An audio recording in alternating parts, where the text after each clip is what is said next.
Hey everybody, welcome to a brand new MMA Roasted podcast. It's me, Adam Hunter. We're doing a special Monday edition of the podcast. We have Sean McCorkle in studio. Yes, sir. Big Sexy, Sean McCorkle. Of course, we got CB Gold coming in. The house. Here, actually. We have Yves Edwards coming in. And we got Joe the Kid Perez. It's his birthday. It's my birthday today. I'm happy you called me over to do a special birthday edition of the podcast. Happy birthday, brother. How old are you now? I'm 21 years old. 21. shit. Sean McCorkle had already had 4 kids by then.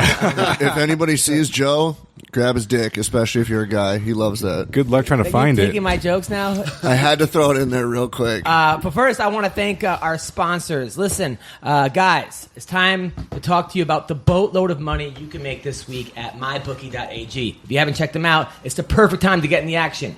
The March Madness is here. Lay down some money and score big on college hoops. Join me and thousands of online players to start betting at mybookie.ag. Are you sick and tired of getting the runaround when you ask for a payout? Come join MyBookie today. I'd only recommend a service that's been good to me and our listeners. That's why I urge you to make your way to MyBookie. You win, they pay. Fast and without any hassles. You're wasting your time betting anywhere else. They even have in-game live betting so you can place a tip after tip-off. Join now, and MyBookie will match your first deposit with a 50% bonus. That's right. If you join with $100, you get an extra $50 bankroll to play with. Use promo code MMA50 to activate the offer. So, visit MyBookie today or call 1-844-900-BETS. Play, win, and get paid.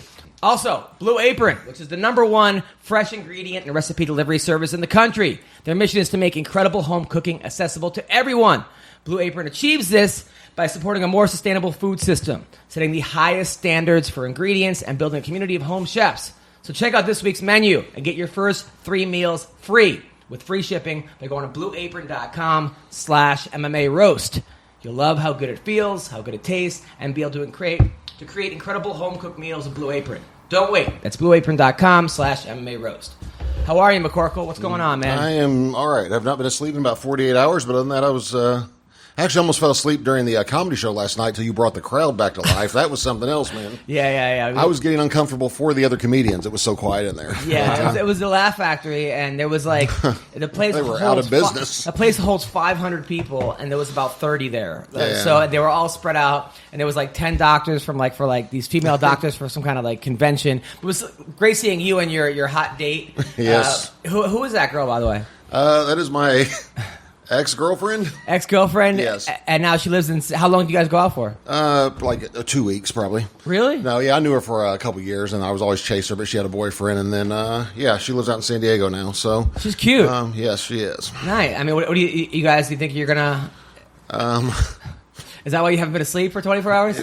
Maybe. Nice. This is the Hopefully my first time kids I've ever listen. seen you blush, knowing you well. I was just thinking about my kids listening to this one day. They're huge Adam Hunter fans. Actually, ironically, she's a huge Adam Hunter fan. Like, she was following you on Instagram and stuff like that, and I was kind of like, I said, you follow him? Because I didn't know that we had ever even talked about you or whatever. Yeah. She goes, yeah, he's really funny. I was like, but she was sad she couldn't make it today.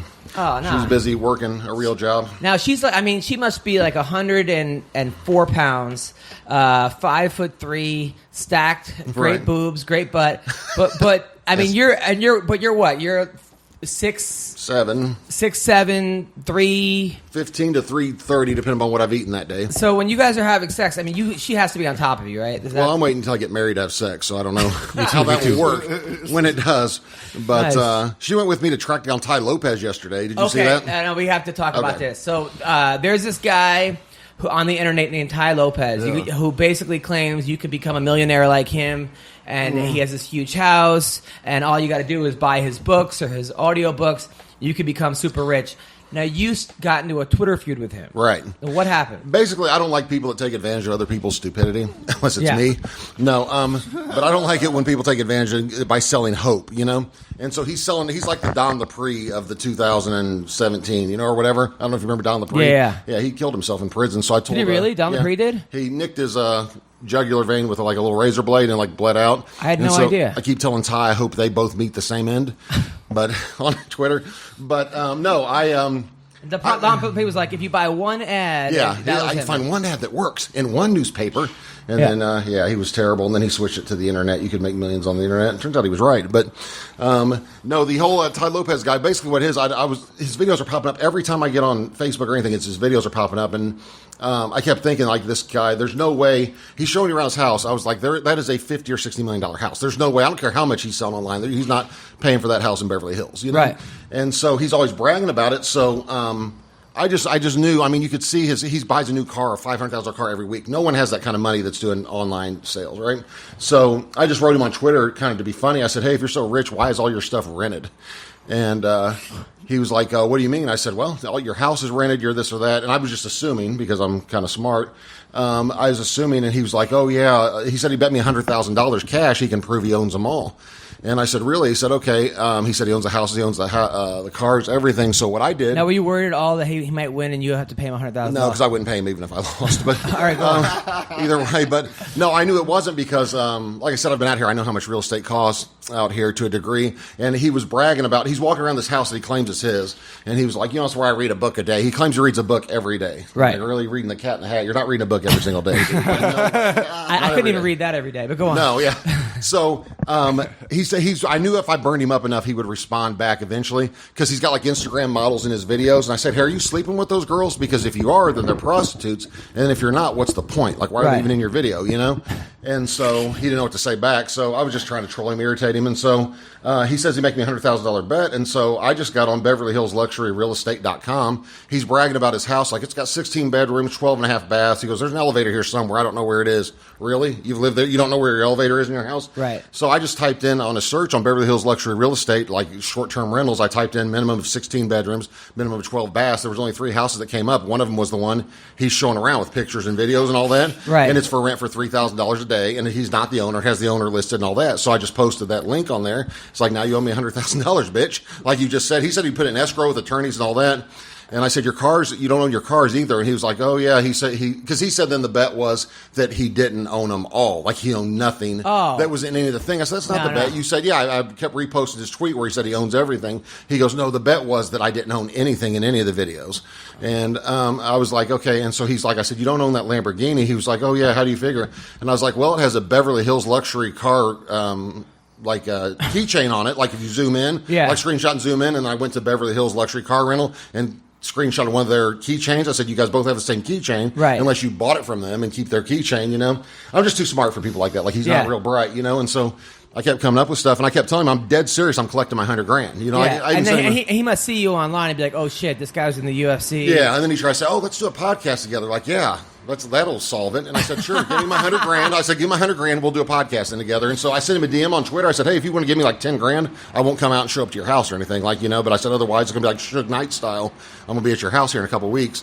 And he didn't think I was serious, and so I went there yesterday. And they went to the house he lives at, or that house? I Googled the house. When I Googled it, it gave the address of where the luxury thing was So you went to the luxury house? The one that he supposedly owns, and it doesn't look like anybody lives there. Like there was nothing there, like no activity. And so I tried to ring the buzzer. No one says anything to get in. I was just going to ask him where my money was. And so when I go around back, and as I go around back, I notice he's got like this huge gate around there, but it's unlocked. So, but it wasn't. It's not his house, though.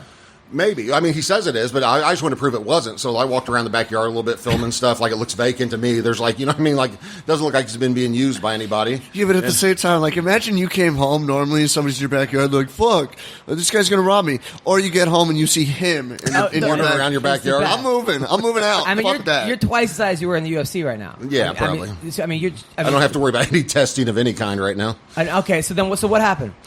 So it didn't look like the house was lived in me. I didn't want to go break in the actual house because there were some cops that were patrolling the neighborhood. I didn't know if he called them or whatever, whoever owned the house.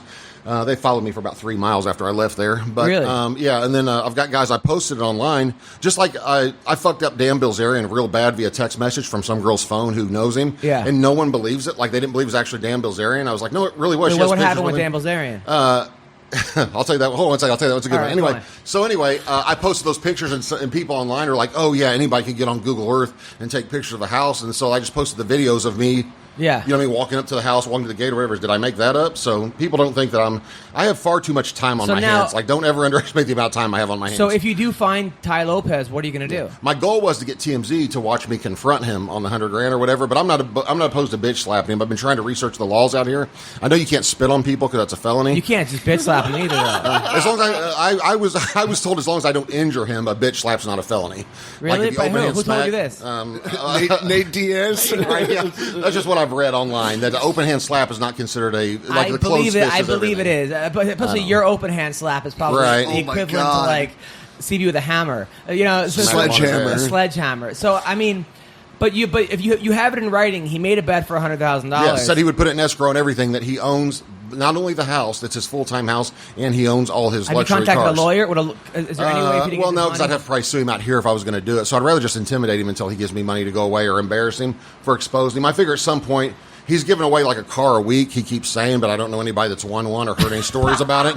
He keeps saying like, I'm giving this car away here this week, and he sucks. Like if you watch his videos, that dude sucks, man. No. Like the Dan Bilzerian thing is awesome. I still have to post the tweet. What happened with Dan Bilzerian? Okay.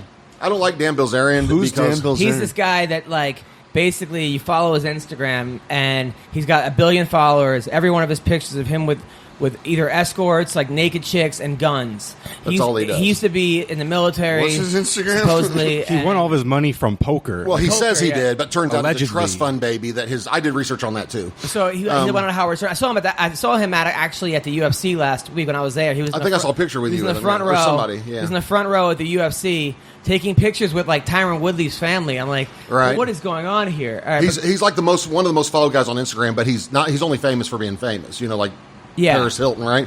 But his whole thing is. He has a bunch of lies. Like he makes up a bunch of stuff about he made $150 million playing poker. Like, no, you didn't. You were I researched you and looked back. Your dad was one of those corporate raider guys who went to prison for 20 years for robbing like innocent people's money. Like he stole people's money and he transferred it all to Dan. And then Dan goes out and act like he made it playing poker and he's this. He says he was almost a Navy SEAL when really the closest he got was shopping at Old Navy. Yeah. Like that's the closest he got to it. Like just because you try out for Navy SEAL school doesn't mean you were almost a Navy SEAL. It's like I tried out for the Lakers. I was almost a Laker. No, you just didn't make it. So I know a girl who may or may not be a stripper. Right, go on. And I know her from Houston. She's in Houston. Might be an escort. All right. No, she's a stripper. And so she was texting me and said, she asked me if I knew who he was. I said, I know of him. She goes, you're not going to believe this shit. And he sent her a text message. First, she sent me a picture, like a video of them together, so I knew she'd actually met him. And she said, look at this text message he sent me. And she's very sensitive and a little emotionally unstable. Imagine that, a stripper. Right. But she's very sensitive about how she looks, even though she's beautiful. Is her name CB? No. Right, go on. Could be. Go on. So, go on. He just made you a stripper who's Go on. insecure. Where did that come from? All right, go on. So he sent her a text that said, hey, I'll be back in town in a month. If you get yourself in real good shape, maybe I'll take you to Italy with me. And she's in phenomenal shape. I'll have to show you, like absolutely phenomenal shape. And her response was, motherfucker, are you out of your mind? You know what I mean? Or whatever. She goes, number one, I'm not going anywhere with you. Number two, I think I'm in pretty good shape. And he's like, I like really fit, toned girls. And so she was like actually almost crying over this, like upset, called me. And I said, please let me respond. Like just copy and paste what I say, right? And so she says, okay. So I send back a text for her to send that says, really? Well, I prefer guys who are over 5'8", who made their own money, not daddy's trust fund babies, but we can't all have what we want. So I hit the 2 buttons, or whatever, like on him. And so he's like, I made all my own money, this and that. And then I had her send him a link to an article, like exposing him about how he's fake. And then I made a meme for her to send to him that was him with 2 guns and said, did I say I was almost a Navy SEAL? I meant to say I shop at Old Navy. And right. It's like him with 2 guns. And so I just keep on him. No matter what he says, I outwit people. So I just keep fucking him up. No matter what he says, I keep coming back with something better and better. And so he's like, he blocks her. He gets so mad he blocks her phone. Like he can't take it. And then he like goes off. He'll go back off her and block her again so she can't say anything. And then he like falls in love with her because she's the first girl to probably ever stand up with him. Right. He starts texting her all the time like, listen, meanwhile, he's falling in love with you, actually. Right, yeah, he has no idea he's in love with me. And so he's going back and forth, and he's saying, he keeps saying stuff like, can we just put this behind us? Listen, I really want to see you when I come to Houston. Like he's finally got a girl that's met his match, but it was me. And so I just told her, I just kept being hateful no matter what. She just told him to keep being hateful. And I just kept going on and on. And so he's like obsessed with her now. Like tries to take her on trips and stuff all the time. And she just keeps turning him down. So the one girl he can't have because she's not a hooker, I guess is the only one he wants. But yeah, I had heard from a girl that's always in those videos, and she said that all those chicks are paid to be there. Right? Yeah. He's like, no one's life is like that besides mine. But That's so funny. that's what cracks me up. People say all the time, like they'll see me with girls. Oh, yeah, it's because the UFC. I'm like, no, that picture was taken before I was ever in the UFC. Now, what happened? You were doing well as a promoter for a while. You had Yes. you had a big fight in Indiana where you had MMA fighters, and you had girls having pillow fights. Yes, then you in had between. strippers, and then you went in the octagon and told everyone that you banged one of the chicks or something. Oh, that was awesome. That was the girl that you met, that you danced with. What happened? So we, God, I hope my kids and parents never listen to this. So I was promoting fights, and I thought it'd be a good idea, and during the intermission, to have girls fight in their underwear with pillows, like pillow fight and That's a wrestle good each idea. other. Yeah. So I invited every girl I had ever dated or been on a date with or anything to come, and I said, hey, will you come to my show and wear a pair of booty shorts and one of my Legends of Fighting shirts? They were like, Right. okay. So I didn't think it would be a bad idea to have 30 to 40 of my exes all in the same place at the same time. I don't know what I was thinking, because a lot of them don't like each other.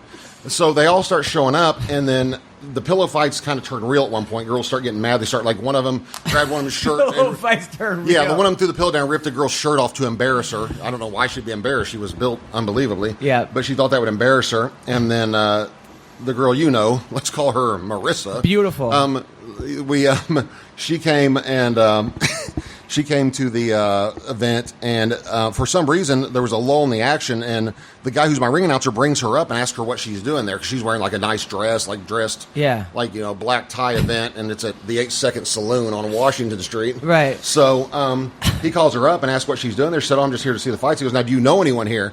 And she was like, "A few people." And I'm outside the cage. I tell the announcer, I said, "Ask her if we ever dated." I say it where no one can hear it but Right, him, right. And he goes, "Now, I heard a rumor. Did you and Sean ever date?"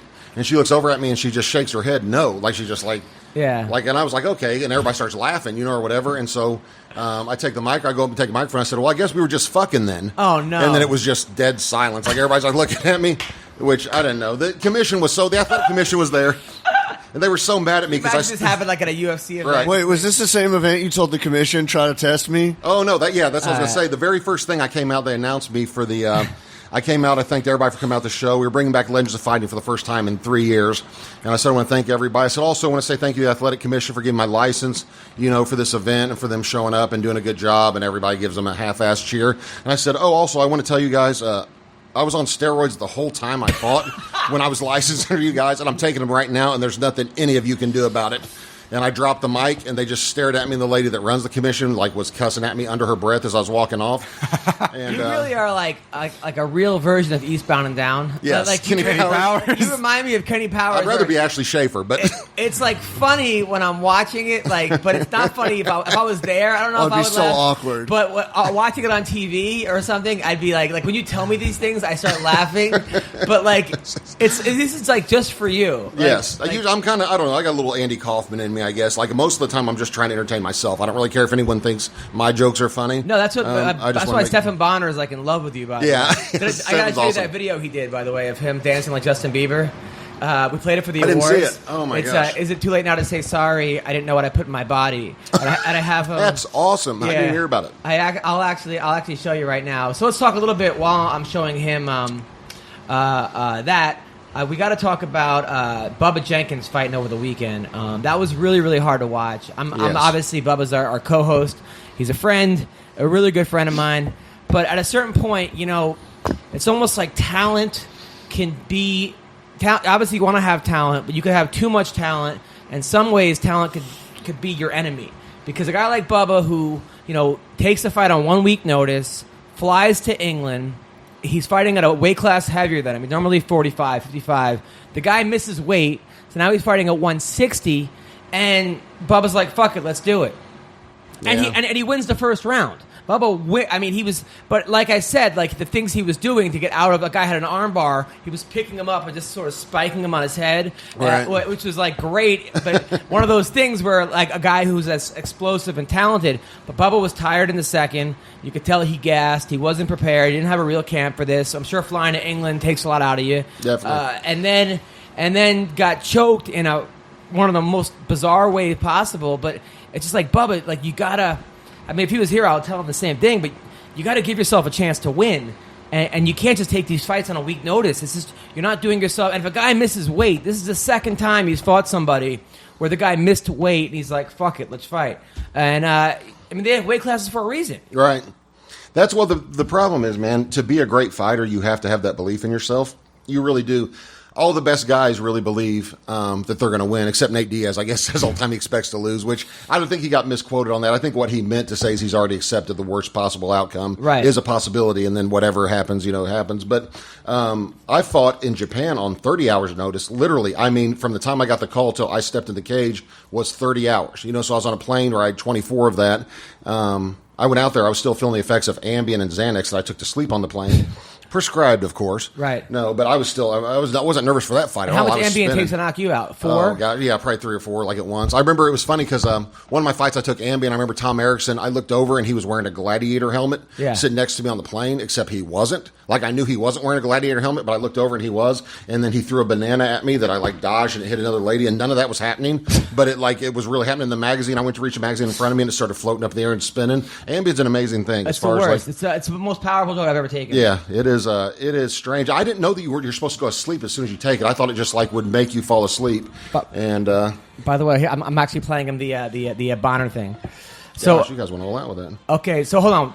All right, so that's the greatest thing. Wait, looks like Jeremy Bieber there. All right, so finish what you were saying. Anyway, so yeah, I flew over to Japan. I fought Satoshi Ishii, and it was funny because my agent told me, like Monty Cox said, "Hey, don't eat or drink anything while you're over there that they give you," and because I guess he was afraid they would be drugged. I guess he should have been afraid they weren't going to pay me because they never paid me half my money when I got there. But I get poked in the eye during the fight, which is the worst thing. I've dislocated my shoulder in a fight. I've broken my arm in a fight. I've had stuff happen. I have never felt anything like getting poked in the eye. It hurt worse than anything I've ever felt.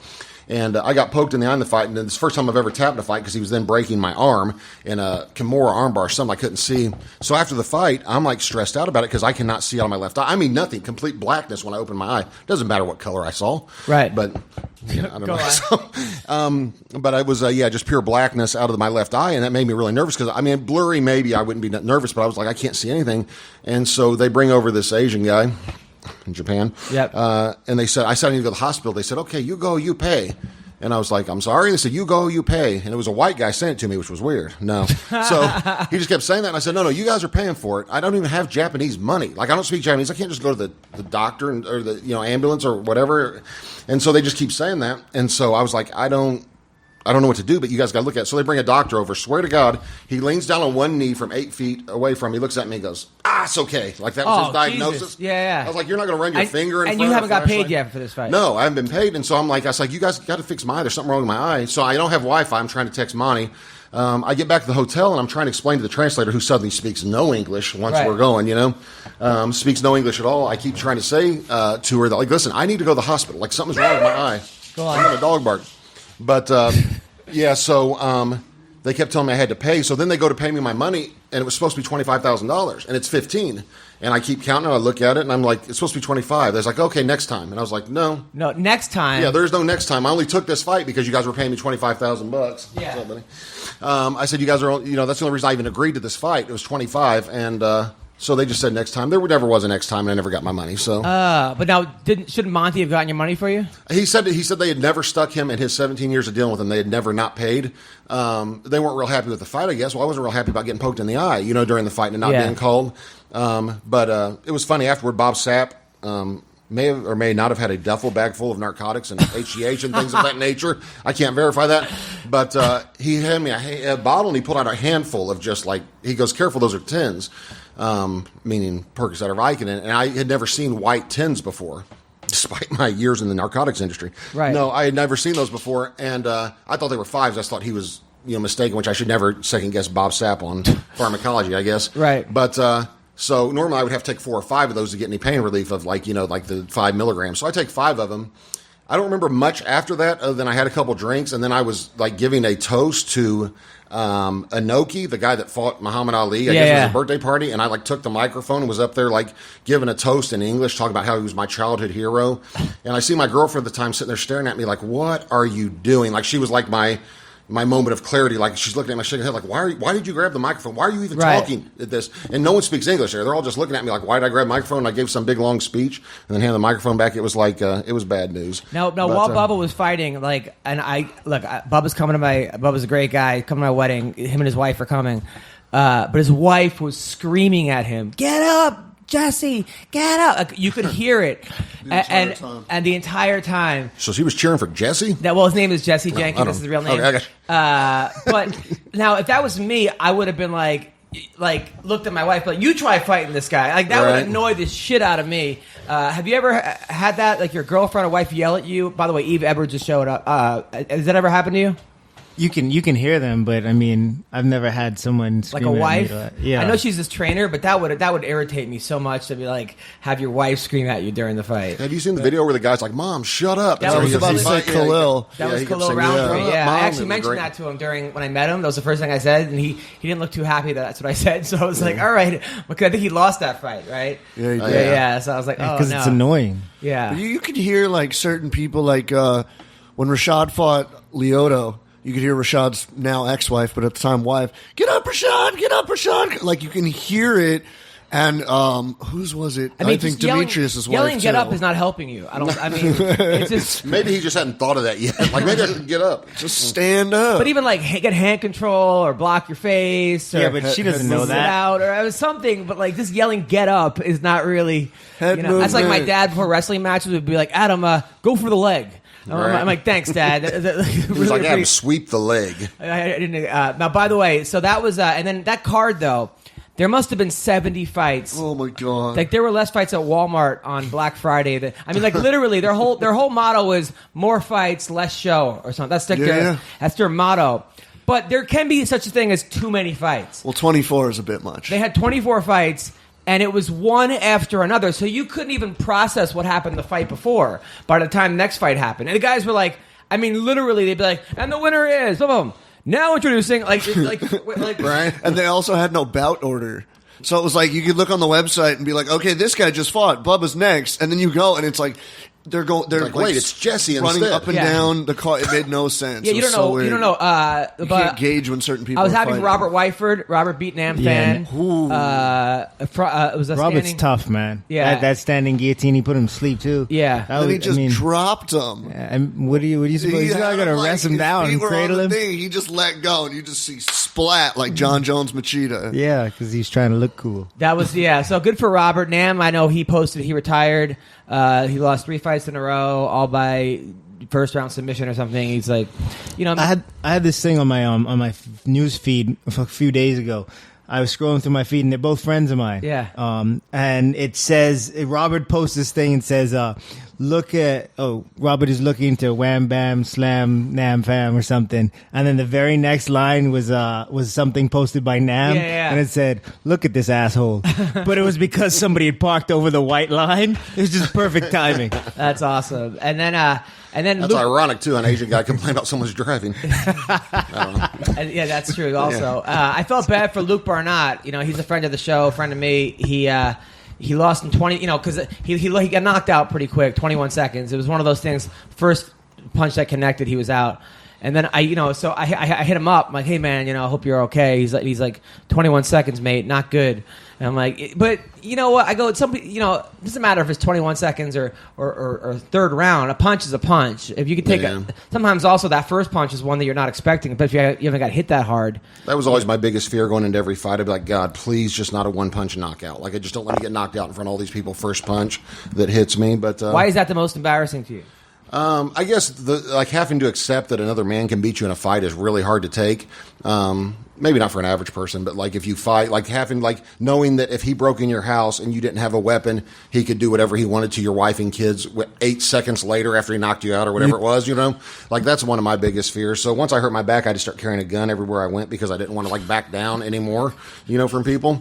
Ever again. Adam's looking at me like I'm insane. Well, that seems like a huge jump. But I don't know. I just don't want to. 325-pounder. I can't really whoop anybody. There might be a couple got fucking gun. Yeah, that's what Bill Burr. Actually, Adam hooked up, so I got to meet Bill Burr, one of my heroes in comedy. So I got to meet him after his show in Indianapolis. That was funny because me and Matt Mitrione are going to meet him. And I don't know if you guys know anything about Matt, but he is the most undependable person you've ever met in your life. Matt could be walking up the stairs to do this podcast with you, and then you can't find him. He'll no show the. Sounds like interview. Jeff Monson. Yeah, So me and Matt, I arrange it, or Madam arranged it, so we get to meet Bill Burr, and Matt's real excited because there's 5,000 people at his show, and like we're the only 2 that get to go back.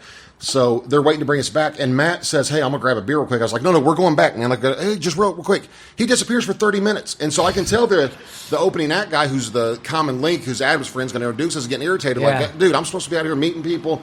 I said, "I don't know where he went," so they just take me back. Next thing I know, Matt's already back there somehow. He's already talked his way back there, and he's talking to Bill Burr, and I see Bill Burr like drifting off talking to him because Matt's giving him the most uninteresting fight details of anybody. Like, Matt was like, "Yeah, so we train, then I train leg kicks and this and that," and I see him, and so I start recording Matt, and he turns and looks at me like, "What are you doing?" And he goes, "Oh, you're trying to make fun?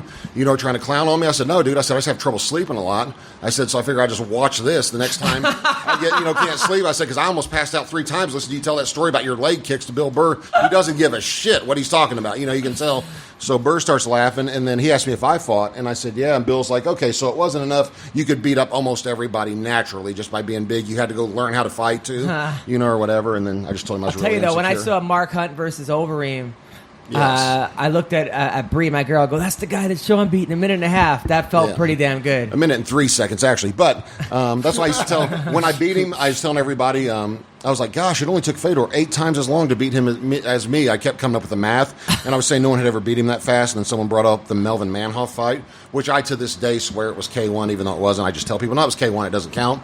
But someone said, I didn't know if it's true, but somebody said they were watching the fights the other night, and they said Dominic Cruz said, "I cannot believe McCorkle ever beat Mark Hunt." Like they said he pulled that out or whatever, which I thought was funny. Like I was laughing. They said he said, "I can't believe he lost to that guy." Like that's what he tried to say, or whatever. Yeah, I thought it was a little much, especially I want to go back and see if he says that. I know. I got to go back and watch Fight Pass now and see if he. Hey, did you guys hear the UFC is no longer providing access to scouting tapes for coaches? Like you have to get on Fight Pass to pay for it. I love that. That was awesome. By the way, Yves, you did a great job over the weekend on Fox Sports. Thanks, man. It was fun. He's getting a lot of He love, was on man. Fox Sports over the weekend. Yeah, I thought yeah. I was imagining that or something. No. Somebody, I saw like clips of it or whatever. Yeah. He did a really great job. Now, you and Bisbing have some kind of beef? What's going on with you and Bisbing?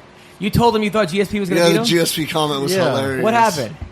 I think GSP can win that fight. Right?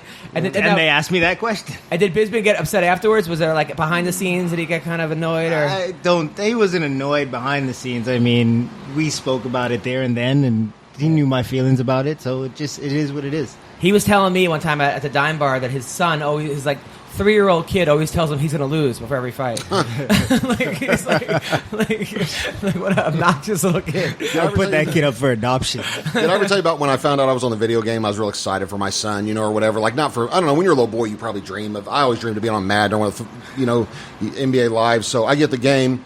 I had to buy it, of course. But I was excited to get it, so I had my little boy setting it up. I go upstairs and make a phone call, and I come down, and it's me versus Cain Velasquez, and I'm just getting my ass whipped. That's how I knew it was a game. Yeah. No, I'm just getting my ass whipped, right, getting killed. And I was like, "Come on, little dude, I'm getting killed. Like, you got to do something." He goes, "No, Dad, I'm Cain." And I was like, I said, "Wait, you're playing against me on the game?" He goes, "Dad, listen, no offense, your ratings aren't that great." He goes, "You're like the 3rd worst heavyweight on here. Like, only Pat Barry and someone else are worse than you." And I was like, "You little It bastard." was like, okay. Justin McCulley. Somebody, something like that. And I was like, "Dude, And yes, okay." I do know that for sure. But he was disappointed, and I was like, "Maybe you should play as one of your friends' dads." "Oh, you don't have any friends with a dad on a video game?" And he goes, and I swear to God, my son's 9. He goes, "Even if they were, their ratings wouldn't be much worse than yours." Oh, no way. Yeah, he starts saying, "Look at your striking; it's terrible, like a 17% rating or whatever it was." I was like, "Oh my gosh, that little dude is." That is hilarious. By the way, Yves' son is here at the podcast. You have a cool looking son, by the way. Thanks, man. This guy As opposed to how those are you, nerdy ass buddy? sons we're used to. Yvonne, This come dude- here, buddy. This dude must get all the girls. Am I right? How old are you? 13 years old. Nice. Do you play sports?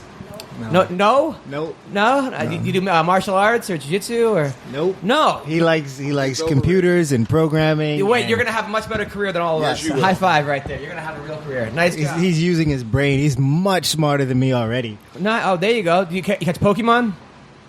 Yeah, the catches Pokemon. That's awesome. Good for you. What's your name? Yvonne, nice to meet you, buddy. You got a really cool dad. Your dad's a I got a legend. really cool kid.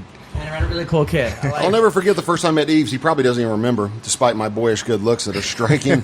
We were at Moosin in Boston. But they call it Whistler or Histler, but it's not even spelled like that, like some weird ass town there. Yeah. And Tim Sylvia was fighting Pujanowski. Worcester, yeah. Worcester, yeah. He was fighting Pujanowski there, and that's when everybody thought Pujanowski was going to be amazing because he leg kicked some Asian guy 3 times or something.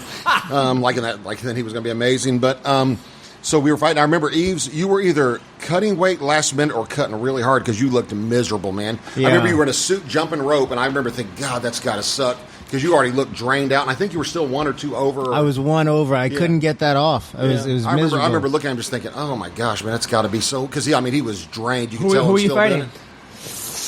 Mike Campbell. Did you win? I won, but they gave him the decision. Dan, and what is this, Affliction or what? No, it was Moosin. They were only around 1 fight, and it was so funny because Monty told me... This is right when Monty was approaching me about managing me. He always thought I was an asshole for my stuff I write online. Imagine that. So Monty never wanted anything to do with me, despite me being 11-0 or whatever, and beating the best of the best, like Tiny Norton. But I always had this theory that I just fight the worst. Like, a win is a win. So I would fight the worst fighter possible, even if it's only for $100, because eventually, if I got to 15-0, they're going to give me a shot. Well, right? look at boxers do it all the time. That's what. I took the boxing model. So. But yeah, so I asked Monty, do you think I can get on their next show? And Monty's like, oh, there won't be a next show. And I said, no, you don't think so? He goes, no, I got like 5 of my guys on here. And he told me what Sylvia was getting paid, what Travis View was getting paid. He said they'll be out of business after this show. You're paying too much. Yeah, I mean, Monty's a great guy to have as an agent and the worst guy to deal with if you're promoting shows as far as that, because he will get top dollar for his guys, man. Way more than the worth. He got... I believe, I don't want to put Tim's business out there, but I think he got Tim Sylvia something like 60 or 80 grand to fight for Fight Tour. Their first fight they put on the Quad Cities. Something like 80 grand to fight a guy, Pat Barentine, who I think was 5-3 or something. And like I was talking to Monty, he said they wanted to they were going to have me fight Scott Junk in Hawaii, their next show. This is right outside the UFC. Scott Junk got mad at me one time at a comedy club, but go on. Did he? Yeah, he said he was going to have me fight Scott Junk, right? This is right after the UFC released me, I believe. For saying things about a Native American girl I was dating, which doesn't seem fair. Did I tell you that story? No. Okay. I was dating this Native American girl, kind of, and I was texting her, and she happened to mention she's on her college rowing team, right? Yeah. So, of course, I text back, I bet you can canoe like a motherfucker, right? Yeah. Which is a great joke. Yeah. I think. I don't know. It got real quiet in here. But so I screenshot that and put that on Twitter, because she's on college rowing team, she can canoe. It's a pretty harmless joke as well. Right. So, the fact that we kind of murdered all the Native Americans. Well, that's the other thing. You guys did, white people, not me. I have nothing to do with that. Y'all brought us over here. Hey, I didn't kill any Native Americans. I killed Jesus. Shit. That was the Romans, and my grandparents were from Russia and Canada. But go on. Anyway, so So then a few days later it was Thanksgiving, and I said, Happy Thanksgiving. I put that on Twitter, screenshot. Yeah. I put Happy Thanksgiving.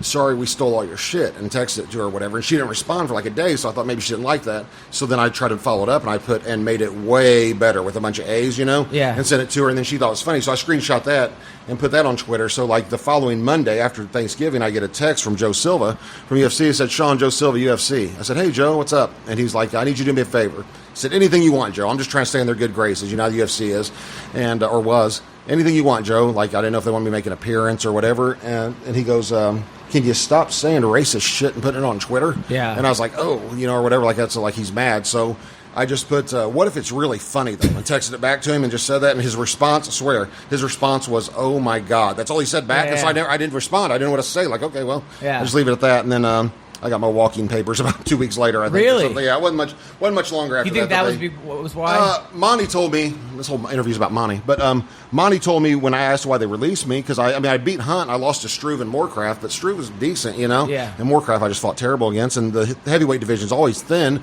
and Monty said it was the risk wasn't worth the reward to them. That was their exact words, and I was like, what does that mean? He goes, you know what it means? Like the stuff you say and do isn't going to be worth the potential bad press versus, he goes, not like you're going to be UFC heavyweight champ of the world. And I was like, thanks for the vote of confidence there, Monty.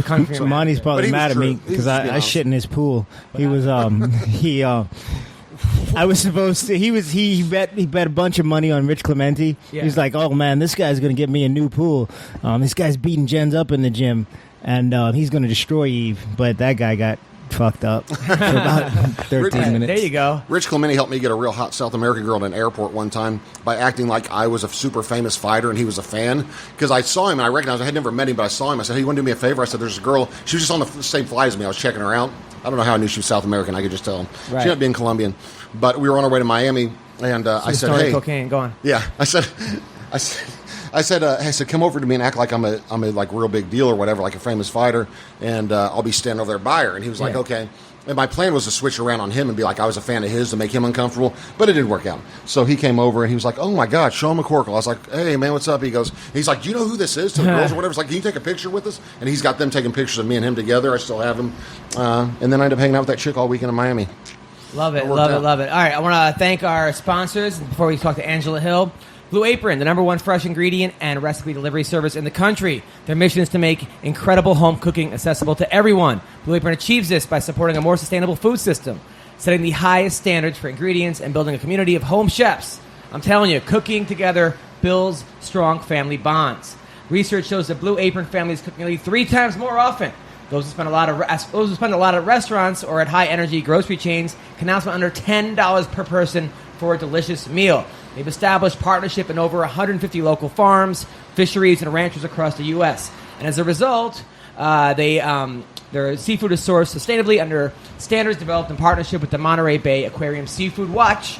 And their featured upcoming meals include salmon piccata with orzo and broccoli, pork chops and miso butter with bok choy and marinated apple, vegetable chili and baked sweet potatoes, as well as spicy shrimp coconut curry with cabbage and rice. I'm telling you guys, Blue Apron's affordable, less than $10 per meal. They got a great variety. They're flexible. They're easy. They're guaranteed freshness. Promises that every ingredient in your delivery arrives ready to cook, or they'll make it right. Check out this week's menu and get your first 3 meals free with free shipping by going to blueapron.com/MMA roast. You'll love how good it feels, how good it tastes, and you'll be able to create incredible home-cooked meals with Blue Apron. Don't wait. That's blueapron.com/MMA roast. Also, I want to talk to you about the boatload of money you can make this week betting at mybookie.ag. If you haven't checked them out, tonight is the perfect time to get into the action. The March Madness is here. Lay down some money and score big on college hoops. Are you sick and tired of getting the runaround and asking for a payout? I freaking hate that. But you can come join MyBookie today. That's why I urge you to make your way to MyBookie. You win, they pay. Fast, without any hassles. You're wasting your time betting anywhere else. Join now and MyBookie will match your first deposit with a 50% bonus. That's right. If you join with $100, you get an extra $50 to bankroll to play with. Just use promo code MMA50.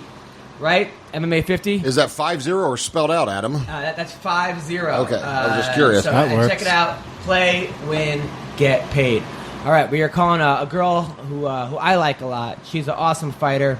She's pretty hot as well. I saw her at the MMA awards. And I was like, damn. You ever see that when fighters they get dressed up?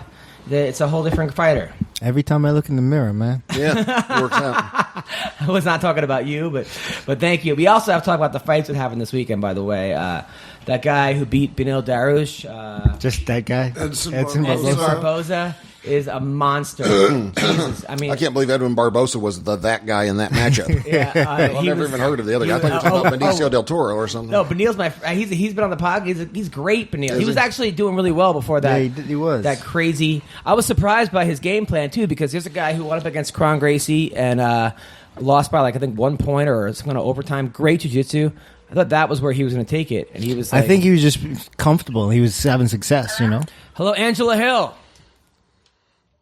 Hello, you're on the MMA Roasted podcast. It's me, Big Sexy Sean McCorkle, Little Sexy Yves Edwards, and No Sexy CB Gold. How are you, man? How are you, woman? Wait, How are you? Wait.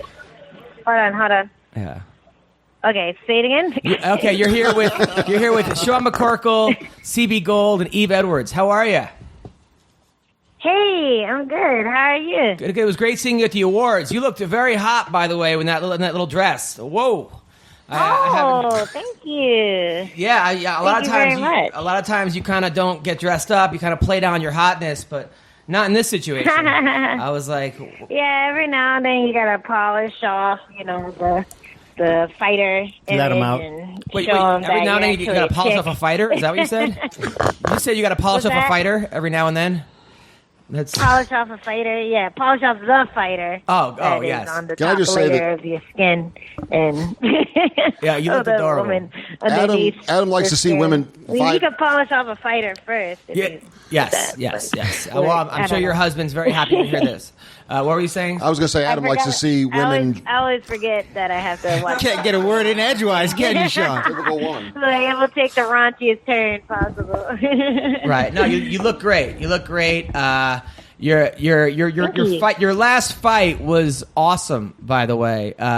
That you didn't get the win, but it was darn close. You almost got the win. It was fast and furious. I think a lot of people were counting you out before that fight. They thought you were going to go in there. It was going to be an ambush. You came out and made it a war. How do you feel about that fight? It was, it's weird because, obviously I still kind of get pissed off at myself. I think about certain moments where I could have done better. I could have landed more or just, started doing certain things that were working earlier in the fight. But yeah, I am happy with all the accolades that I've received and, the love from the fans, all the new fans that saw it and who did count me out and are now kind of on my bandwagon. So yeah, I've gotten a lot of positives from that fight, even though I got the loss. So yeah, it's been pretty cool. I mean, were you surprised that all of a sudden, you get cut by the UFC, you go to Invicta, you win the belt, and they want to and then you come back and your first fight is against Jessica Andrade. Were you surprised that they were throwing you in there with the Wolf so quickly? Well, I actually asked for that fight. I felt like we matched up really well, and she was a little more aggressive than I thought she'd be throughout the entire fight. I definitely thought she'd slow down a bit, and I'd be able to pick her apart a little bit better. But I felt like that was a really good opportunity for me. And after my last fight in Invicta, they offered me to fight Justine, but I had been beat up just from my last fight camp. So I knew they were looking for me, they were interested in bringing me back in.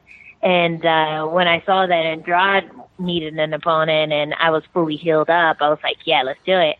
So yeah, I asked for that fight. I knew people would be like, what the fuck is wrong with you, David? But, I always picking these dumbass fights. But yeah, I've always had a lot of confidence in myself, and my coaches were definitely on board. They thought that I had what I need, what was needed to beat her and to make a huge statement. And, even though I didn't beat her, I felt like I still made a statement. And, I feel like it was a good career move, even without getting the win. So now, who gets the Invicta belt? I don't know. That's up to Invicta. They released me, so yeah. I'm still watching. I'm curious too. Who do you think deserves it? They have the girl that I took it from fighting on the next card, but it's not going to be for the belt for some reason. So yeah, maybe they'll throw it in there later as a surprise or something. But yeah, I'm not sure. Do you think the next two contenders behind you, the 1 and 2, they should fight for it right away, or they need to have a tournament for the belt? For Invicta? For your belt, yeah, the belt you had to relinquish. I think a tournament would be pretty sweet, just because they took so many strawweights from Invicta. Not even even in the last 6 months, they signed 3 or 4 who were pretty well known. So yeah, I think it would be a good way to introduce all the new strawweights who are coming in, and see who really has what it takes to be the champ over there. So yeah, I think a tournament would be cool. It's hard for these girls to get recognition when they're coming in and they only have 1 or 2 fights, and that's a lot of the roster at Invicta now that UFC has taken a bunch of their girls from all the weight classes except for flyweight, I think. So yeah, I think tournaments would definitely work, and it'd be a good way to introduce the girls and see who really stands out amongst them. Now, how do you think Andrade does against Joanna? I'm hoping she knocks her out, because that'll make me look awesome, Yeah. So that's what I'm hoping happens. And, I feel like Joanna hasn't really dealt with anyone with her pressure before. Even Gadelia. Yeah. Even she kind of stays on the edge of her punches and goes in and out a lot. And Andrade just tries to like force her way in. Now Yves is shaking his head. Everything. By the way, and she keeps coming forward. We have a guy that does not. that might frustrate Yves over here does not seem to think that she's going to do that well against Joanna, right? Yves, what's going on here? Joanna, I was down. Mike helps Joanna out. Mike is one of my best friends in the world, and he's one of her main coaches. And I've watched her a couple of rounds, a couple of days while I was down there, and the improvements she's making. Her wrestling is getting better. I think that's her biggest weakness. And once she shores that up, she's going to hold on to that belt for a while, man. I mean, she's already held on to it consistently, but I don't. This is going to be. She's going to make it hard for a lot of people. I don't know. This is shots fired. That's a cute opinion, but it's a cute opinion. Was that?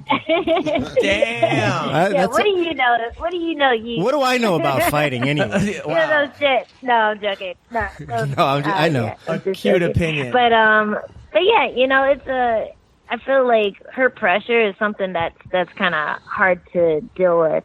So if she doesn't hit her with like that, that magic punch, that magic elbow that like drops her, that knocks her out, I feel like she's gonna be really, really frustrated. And I feel like Gadella did do well with the pressuring before she got super tired, and then that's like, when Joanna came back and just kind of tagged her up. So if Andrade can pull off what she did against me for 5 rounds, I think she has a chance. But at the same time, like, I think Joanna has good elbows, and I think that's the one thing that was working for me in the fight, good knees and elbows. So yeah, I think she's probably going to get busted up a lot, even if she does win.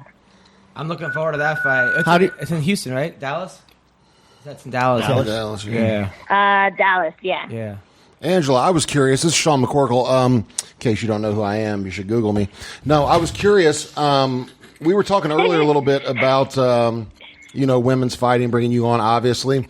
And I heard Joe Rogan say that Amanda Nunes, I guess, is the first openly gay UFC champion, in the history of the sport or whatever. And then immediately right after, I was on Twitter, and I saw Michael Bisping respond, "Now, wait a damn minute." I don't know. I thought that was funny. Oh. Like, he's gay. That's what I was getting at. That was a lot. That's not what I was going to say earlier, though. What I was going to say earlier, though, is earlier when you guys were talking about, Adam was saying he likes to see... he was surprised, like when he saw you all dressed up, like some of the female fighters really cleaned up nice, like they're just beautiful, like you wouldn't expect it. But for my money, there's nothing sexier than a woman who's been locked in a cage right before getting punched in the face a couple hundred times. Really? Yeah. That's what you're into? Yeah, I don't know. By the way, I noticed that your husband is white. Have you always dated white guys? Doesn't matter what color he is. Or do you mostly... Oh my god! No, wait, let's go back to the Bisping thing. I could barely hear you, so it took me a while to figure don't out. Don't worry, you're way that better was pretty off. good. No, I was wondering. I was wondering, Angela, did you? But yeah, no, he's my first. I guess he was my first white boyfriend. your husband, or your boyfriend, whatever he is, your boyfriend. Now, do you mostly date white guys? He's not white though. He's not white. He's Scottish. He's Scottish. What are you saying? He's exotic. He's one of those exotic white guys. Scotland is not exotic. It's not an exotic place. Wait, Scotland? Yeah, exotic. But I'm saying, yeah, but before him, on the white people scale. But before him, did you date? Did you always go for white guys, or you kind of go back and forth with the brothers? Like, what was your type? Were you like Captain Kirk? Oh man, when I was dating like all these years old dudes, like I kind of had a type before that. I was in art school, and the artsy black guy with dreads, like that was like my type. Like anyone who like kind of resembled that at all. Like, so you were like kind of like Lenny Kravitz kind of guys. If he could draw. Yeah, but like more hood, a little dweebier, I guess. I don't know. Okay, so you were mostly right. So was your husband the first? Was your husband the first white guy you ever went for? I mean, I had crushes, and I think my taste was pretty much all over the place. But I'm more of a personality person than a looks person. So if someone was just kind of interesting to me, then I go for them. Did she just call her boyfriend There are ugly? a lot of crushes. Yeah, she called him ugly. Multiple ethnicities, but like when it comes to dating, I only dated like maybe 2 or 3 guys that weren't black. You can say it. You can say it. We're black. Well, so what are you? And one's my husband. Yes, got it. Okay, so your husband, because he seems like a real nice guy, but he seems very introverted, kind of shy. Like you're definitely like the loud one in the relationship.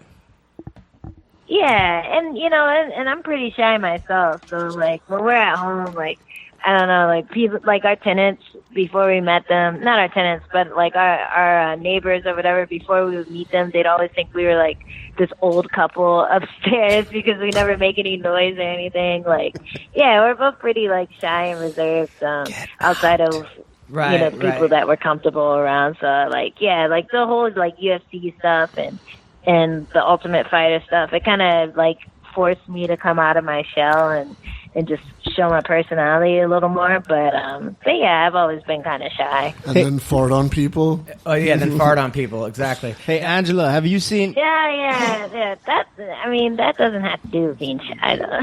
Hey, Angela, have you and your husband seen the movie Get Out?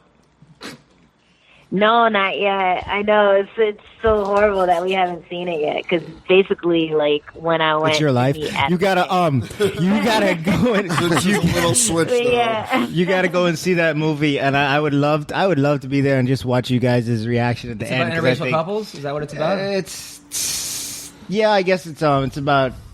No spoilers. Yeah, I won't spoil it, but I would love to see your reactions at the end. Now I got to ask you: is Angela Magana really as loose as she claims she is? What? Because As what? is she really as like promiscuous and loose as she claims she is, or because like all the ass pictures she puts on the internet and going to Puerto Rico and banging the whole country? Like, is that really what's going on? Tell us the truth. I don't know. She hasn't been here in a long time. So yeah, we don't really talk that much anymore. But last I heard, she had a boyfriend. So Oh, good.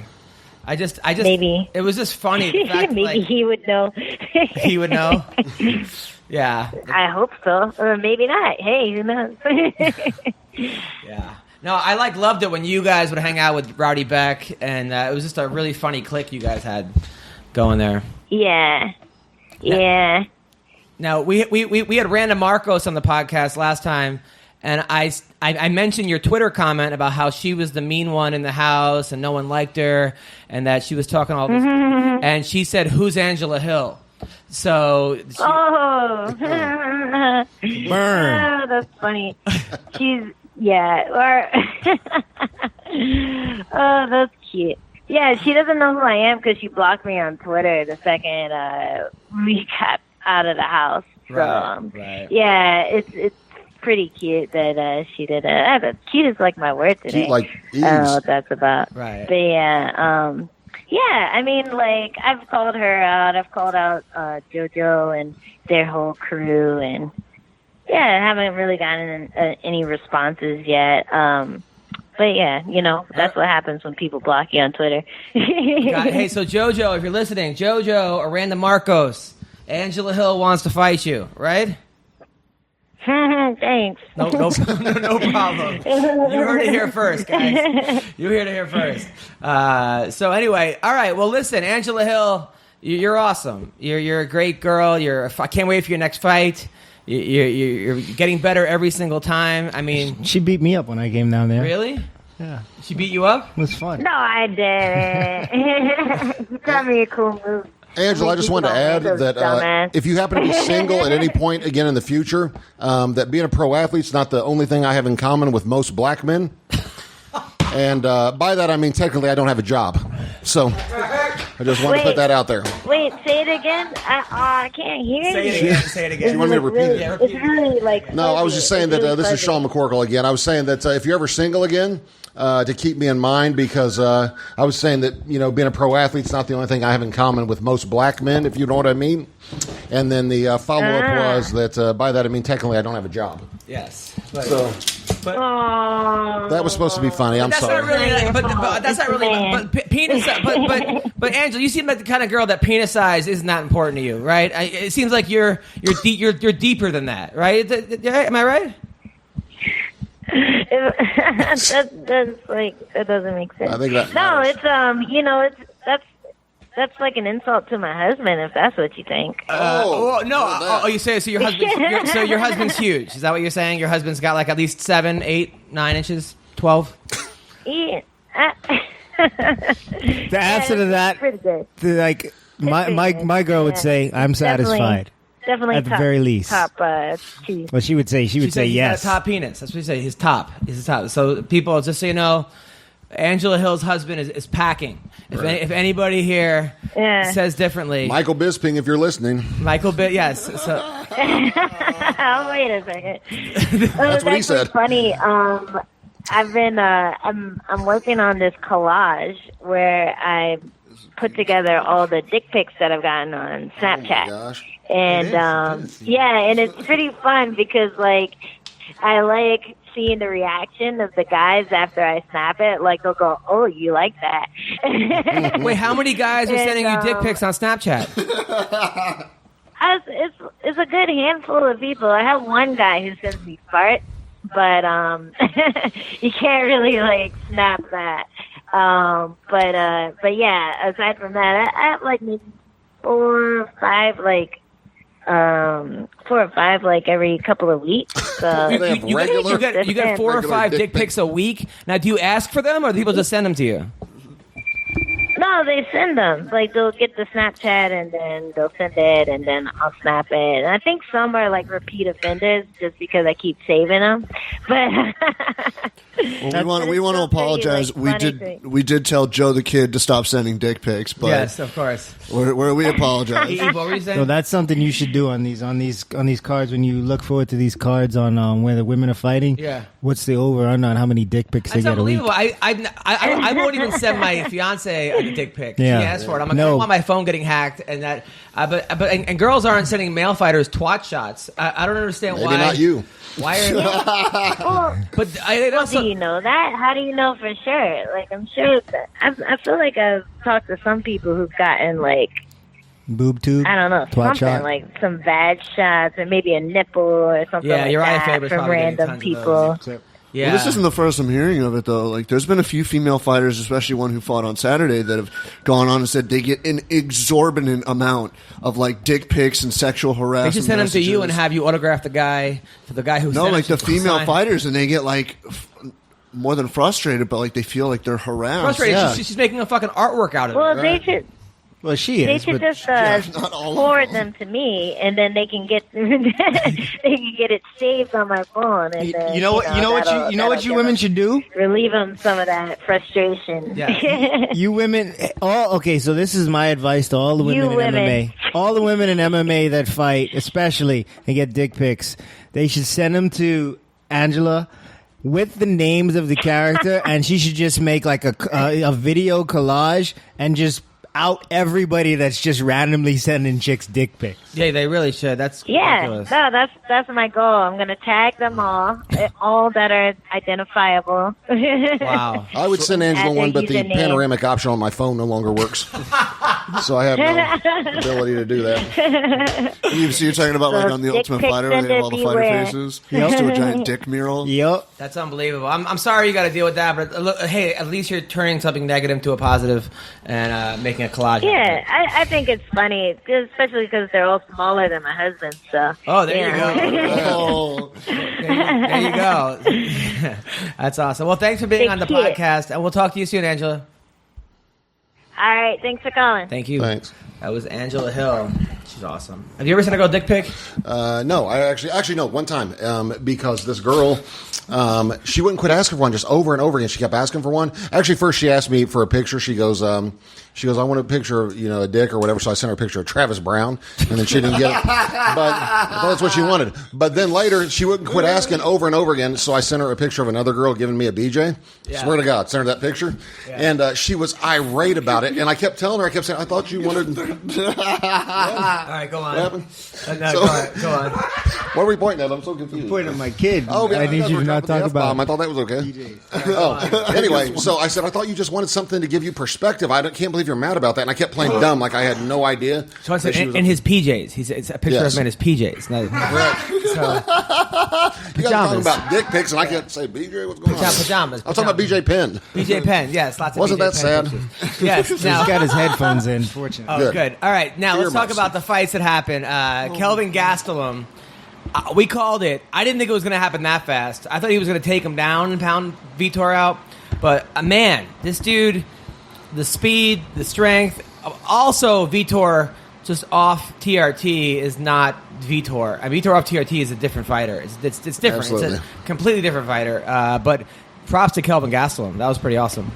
Yeah, the way he dominated a guy that's been around, has that experience, and has fought like the best guys in the world.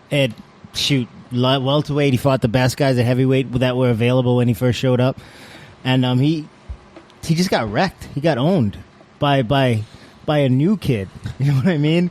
But Kelvin, man, he's fundamentally so sound. He does everything right. His striking is on point, and he puts guys on the end of his punches. I saw it in the Johnny Hendricks fight. There was a point where he hit him with just a 2-piece 3 times in a row because he had him on the end, and he kind of stunned him. He looked like he hurt him for a second. Wasn't stunning to where he had an opportunity to take him out, but he made him back off, and Johnny didn't want any more for a minute. Yeah. Johnny's like, wait, you got a 3-piece? Can I have some? How hard is it to put a guy at the end of your that. punches versus like in the middle of your punches? Or, that's all about range. You don't see everybody doing it. You see guys crowd themselves a lot. I think Conor McGregor is one of the best at it. You get guys like Poirier, you get guys like Cody Garbrandt that are really good at it. But keeping a guy on the end of your punches, especially when they're backing up or you have to step into it to get there.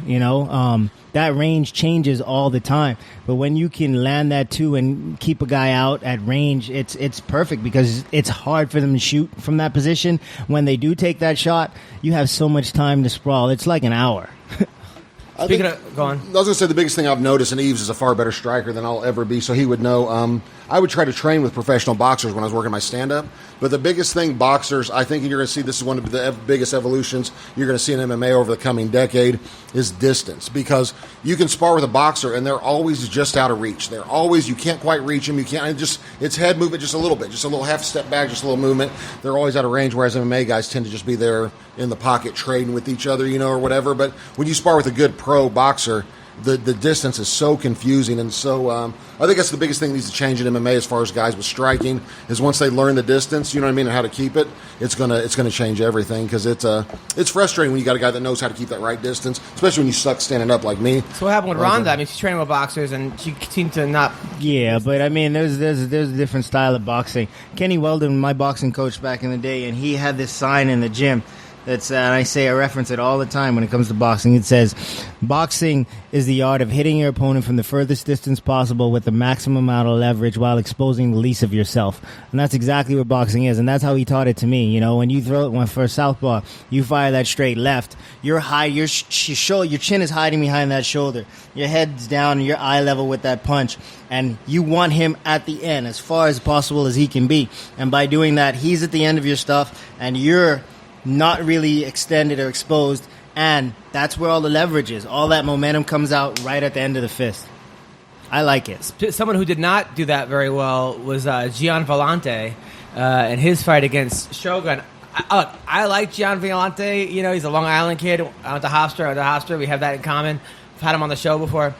But it just seemed like the only way Shogun was going to win that fight was if he just stood and traded with Shogun. And that's exactly what he did. Gian, I think, was a state champ wrestler, I believe, in New York State. I remember Tom Ryan, we had him on the show, and Tom was like, yeah, we tried to get him for the wrestling team. He wrestled a little bit, but, it was a big football star.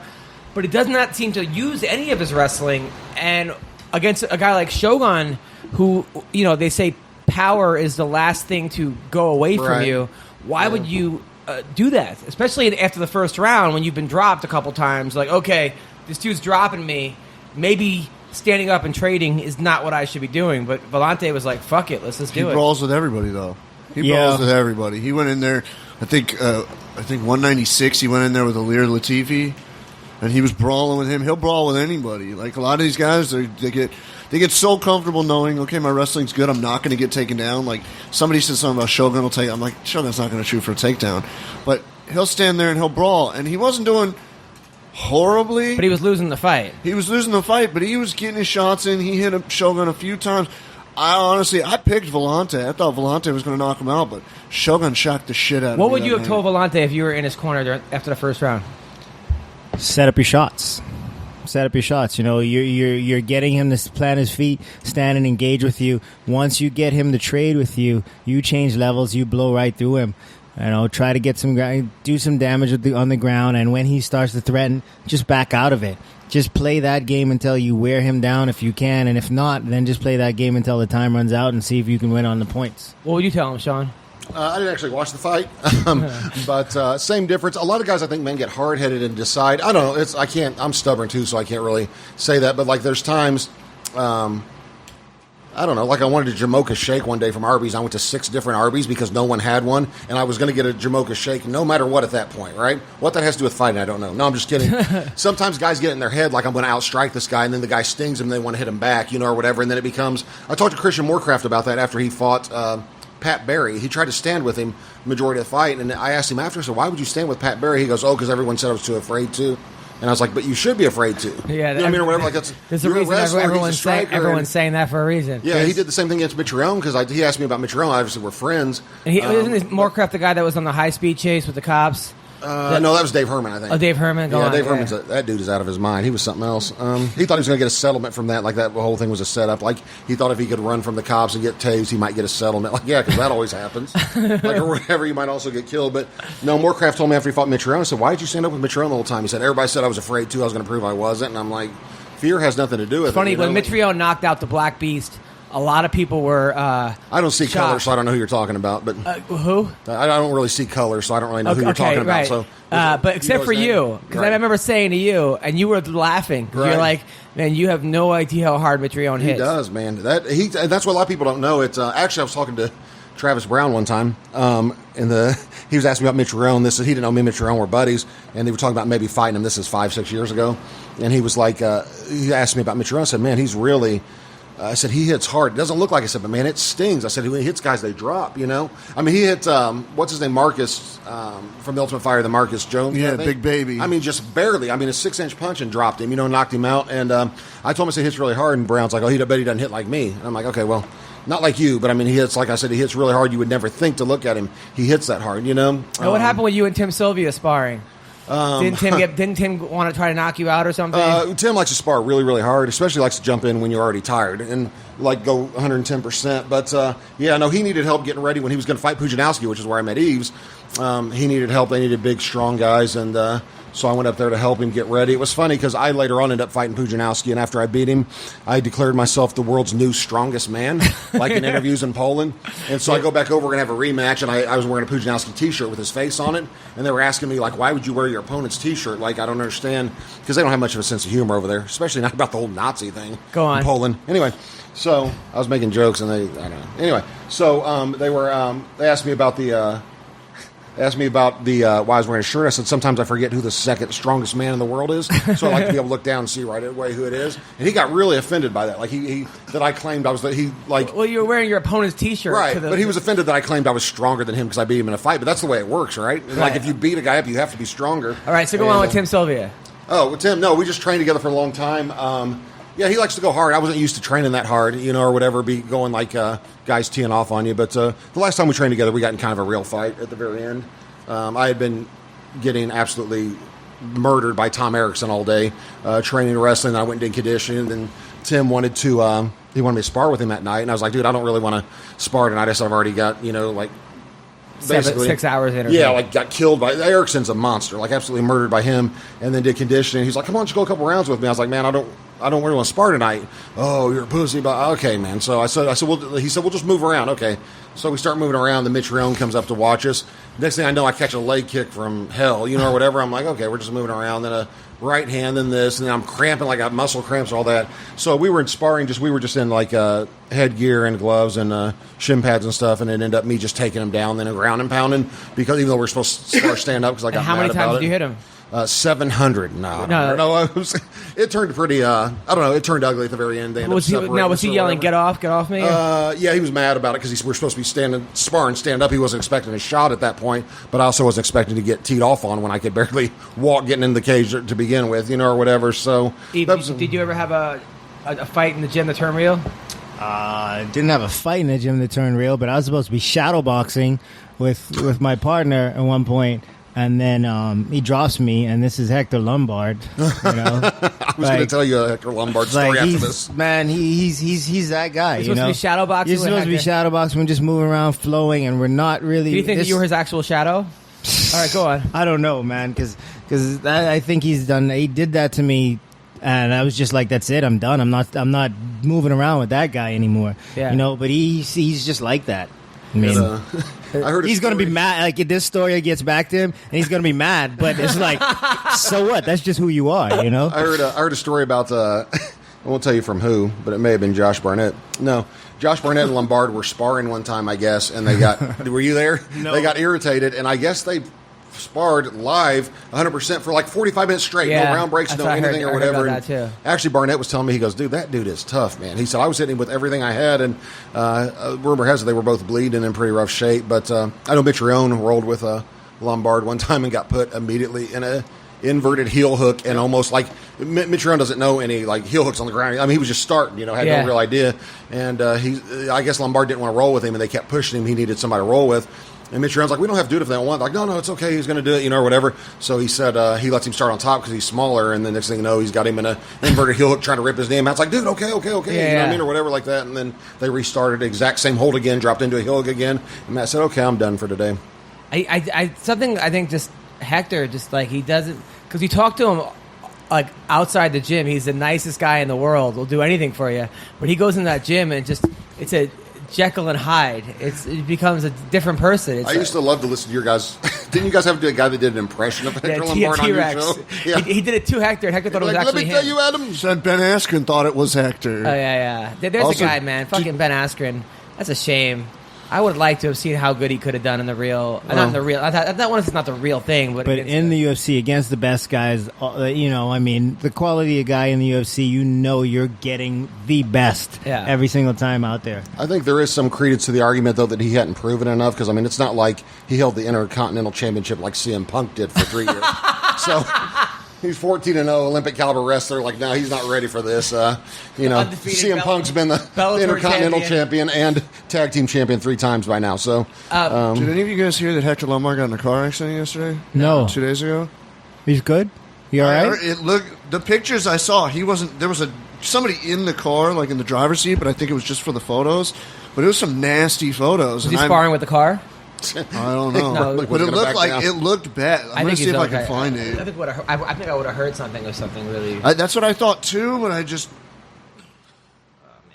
I hate that Lombard. He really is one of the best fighters in the world, man. It's just like he's lost 3 or 4 in a row now, but he's fighting just. I was there when Dan Henderson threw that wild elbow that knocked him out. Man, it's just like that was crazy. And I would love to see the UFC do a little more like the first article that pulled up on Twitter. He's lucky to be alive. Looks like he rolled it. Oh, yeah. Okay, so he's okay. Thank God. Hector's tough, I was man. surprised I didn't see more publicity about it, but I was like, holy shit. But if you look closely, like the car tested that's positive. not him in the driver's seat. Or leaded. That's after the fact, isn't it? Though, I mean, not after the fact. I mean, in the driver's seat so they could take a picture. Yeah, or whatever, exactly. So let's talk about Kevin Lee. That was awesome. Yeah, it was. We'll come from behind victory. Kevin Lee, but he's the real deal because Kevin Lee's a big guy, especially at that weight. And that dude, Trinaldo, made him look small. Kevin Lee pisses me off. Why? Because he can fight and he's fucking pretty. Like, Is God, I this, must be enraging you right now. is this a light skin, dark skin type thing? Is that why you're upset? no, I mean, matter what color he is. no, it's not. I mean, he's just one of those. Like he's a dude that he'll get one of those. Or if he was on the TV show, he'd be the college guy Who gets the you girl? know, yeah. Yeah, but he got heart. Because Man, like that's the thing too. You ain't supposed to be pretty and have heart like that, Yeah, you know? Kevin Lee. Because he was having a hard time getting that takedown. He's having a hard time with Trinaldo in the first. But when he landed that head kick, I'll tell you, Kevin talks a lot of shit, but he I like backs Kevin, it up. man. I just, he backs it up, and I think the weight cut, the morning weight cut, helps a guy like Kevin Lee because it seemed like he cuts a lot of weight. I think he's getting down from 85 to 55, and he's a wrestler, it's not cutting smart. And I think that when he was doing that 5 o'clock weigh-in, he wasn't getting rehydrated enough. The two fights actually that he didn't use the IV for the ones he got hurt. And then they banned the IV, but Right. I think the morning cut helps him. I think he's able to get yeah, you take more of a get shot. 8-9 more hours to rehydrate. That helps so much, man. That helps so much. Did I hear him call out Jose Aldo after the win? No, he called out Khabib. He called it. I thought I heard something Jose Aldo, and No, then it went to Aldo's Khabib. 45. But Khabib's to call out Khabib is that's a tall order. Although I still think Khabib's going to fight Ferguson next, right? That doesn't. I That's not what I'm hearing. don't. Why are you going to try for the fifth time? You know what I mean? I think they're sidelining Khabib in terms of like priority in making fights right Like, now. he got in He's his just own too way. They're going to keep him unreliable. as far away from McGregor as humanly possible for as long as McGregor? possible. Yeah. Now I heard June 6th they actually have the T-Mobile Arena reserved. 10th, I think, right? June June 10th. 10th? June 10th. For McGregor Mayweather. It's just a hold on the arena because the T-Mobile Arena right now is the most sought after arena in the world. I'm not buying that fight until they step into the ring. I don't think it's I'm going to not happen buying it that when soon. you're going to buy that fight? No, I mean, I'm not buying that it's going to happen. Pay-per-view for that fight? No. No, right? No. Would you, Sean? Yes, just to see. I mean, I know what's going to happen in the fight. But It'll be on Instagram like 30 seconds later. What's going to happen in that fight? I think, I don't know, they could go one of several ways. I mean, obviously he can outbox him all day long, but I think if Conor decided to throw an elbow or a kick or something just in the middle of it just to make, I mean, that's what I would do if I were How funny him. would that be if it was a spinning wheel knockout? Yeah, of or not even knock him out, just a Mayweather? leg kick or something, just keep him honest and take the point deduction or whatever just to remind him who's really in charge. That's But, that would be straight disqualification. That ain't no point deduction. I think, you think so? Like, Absolutely, Tyson bit the guy's 100%. ear off and they let it keep going. Yeah, but Tyson was boxer versus boxer. When you look at say the UFC, we get 3, or if you're in the main event, you get 4 corners to come to the ring, right? We get told what to do and when to do it and how to do it. Boxers, 15 guys can come to the ring with them. You know, it's a different rule set. So even if it was 2 boxers and one of them threw a leg kick, probably. But with an MMA guy fighting a boxer and he throws a leg kick, that's it. It's Right. over. You're I done. think, Get to out of me, here. The whole thing is funny, and I don't want to trash the UFC or anybody, but I think it's funny when they talk about the UFC thinks that they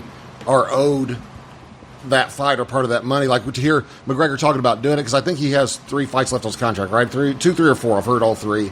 But they're talking about, will we make that fight happen? But if McGregor was smart, I think, like the UFCs think, okay, we'll give you guys each $25 million and we'll give you a percentage of pay-per-view, but McGregor stands to make way more if he doesn't have them involved. Like, why do you need a course. third party Yeah, involved? yeah. Like, what does the UFC bring that Mayweather doesn't? But they probably have all of his rights to fighting. They have his rights to any type of fight. But once he's not under contract anymore, if he's got, I'd heard 2 fights left. I thought I heard Dana White say he's got 2 fights left. If he wants to fight those 2 out, then he can do it.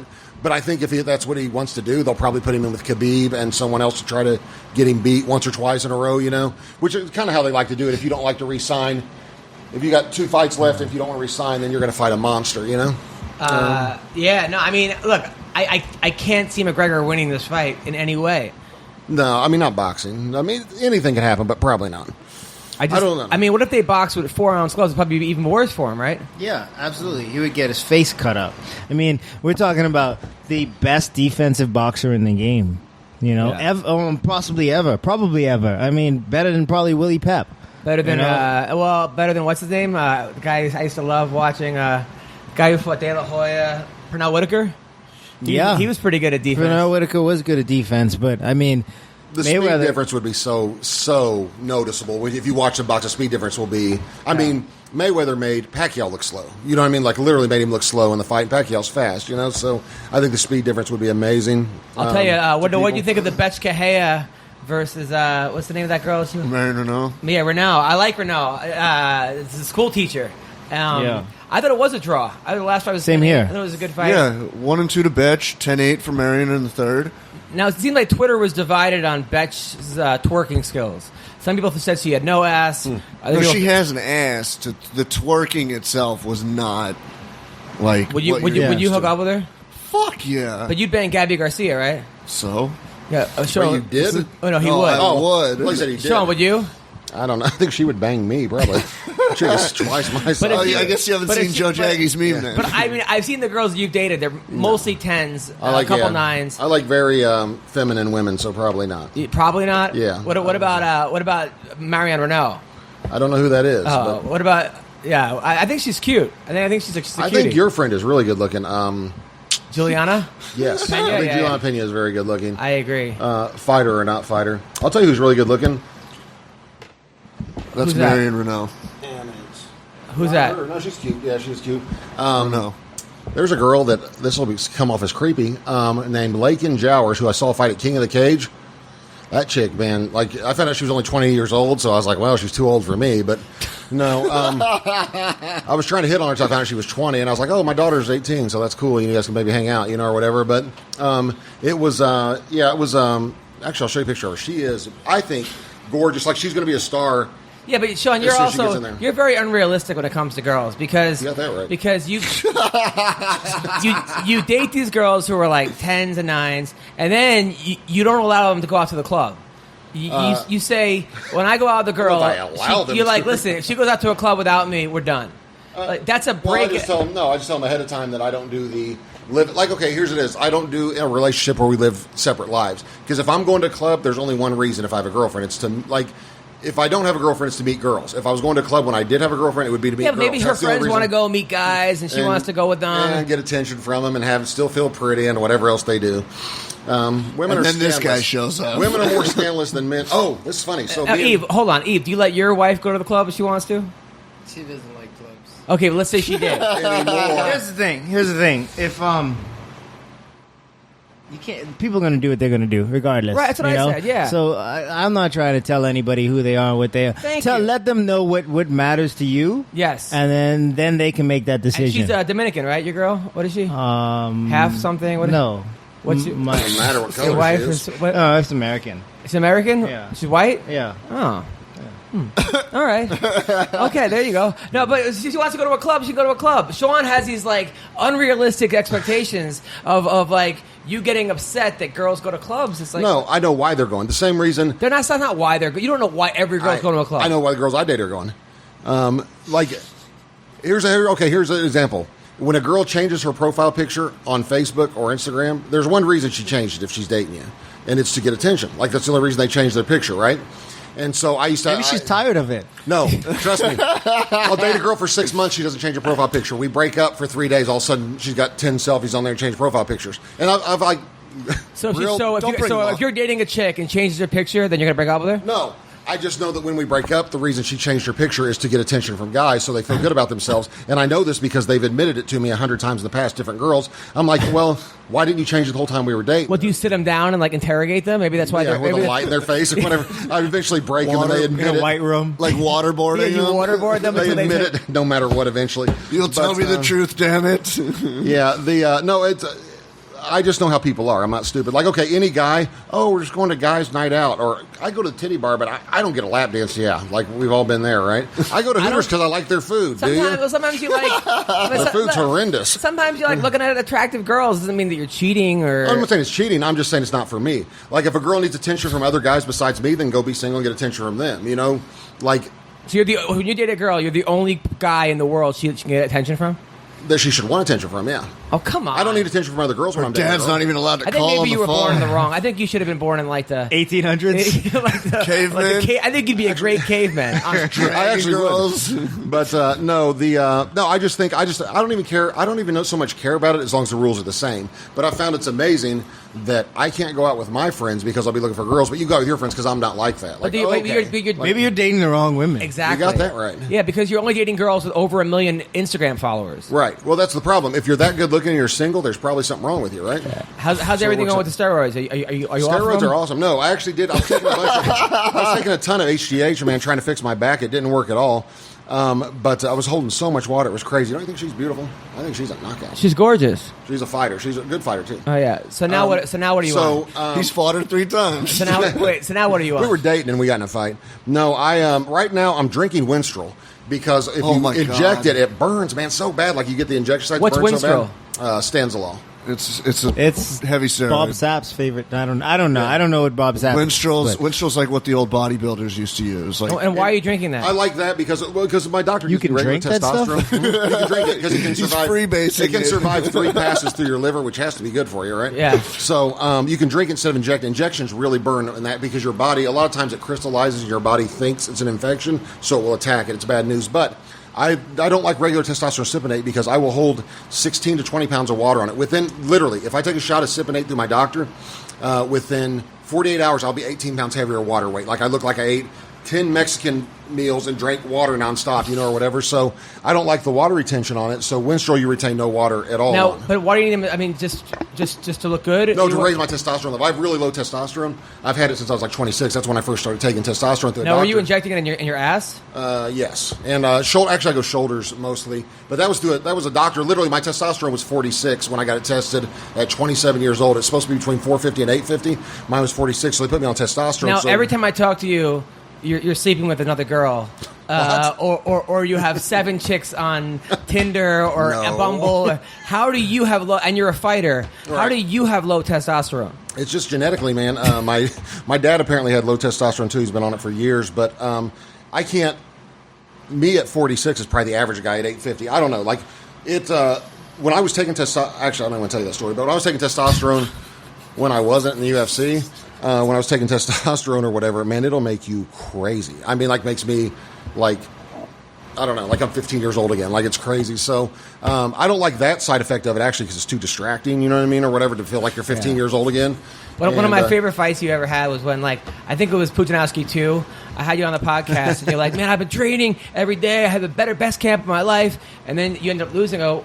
Next day, what happened? You go, I lied about everything. I didn't train at all. I hurt my back, and it didn't go very well. I'm really good at making shit up. Well, the best was before we fought, they got mad at me because I said it wasn't going to come down to strength, skill, or size. It was going to come down to his steroids better than mine because I know we're both running. I actually said that in an interview. And then they asked me if I had a tattoo on my chest that looked like a Nazi eagle because it's a Nazi eagle, but I didn't know that when I got it. I was getting my ex-wife's name covered up, and I got like a Roman Praetorian eagle. Turns out it looks like a Nazi eagle.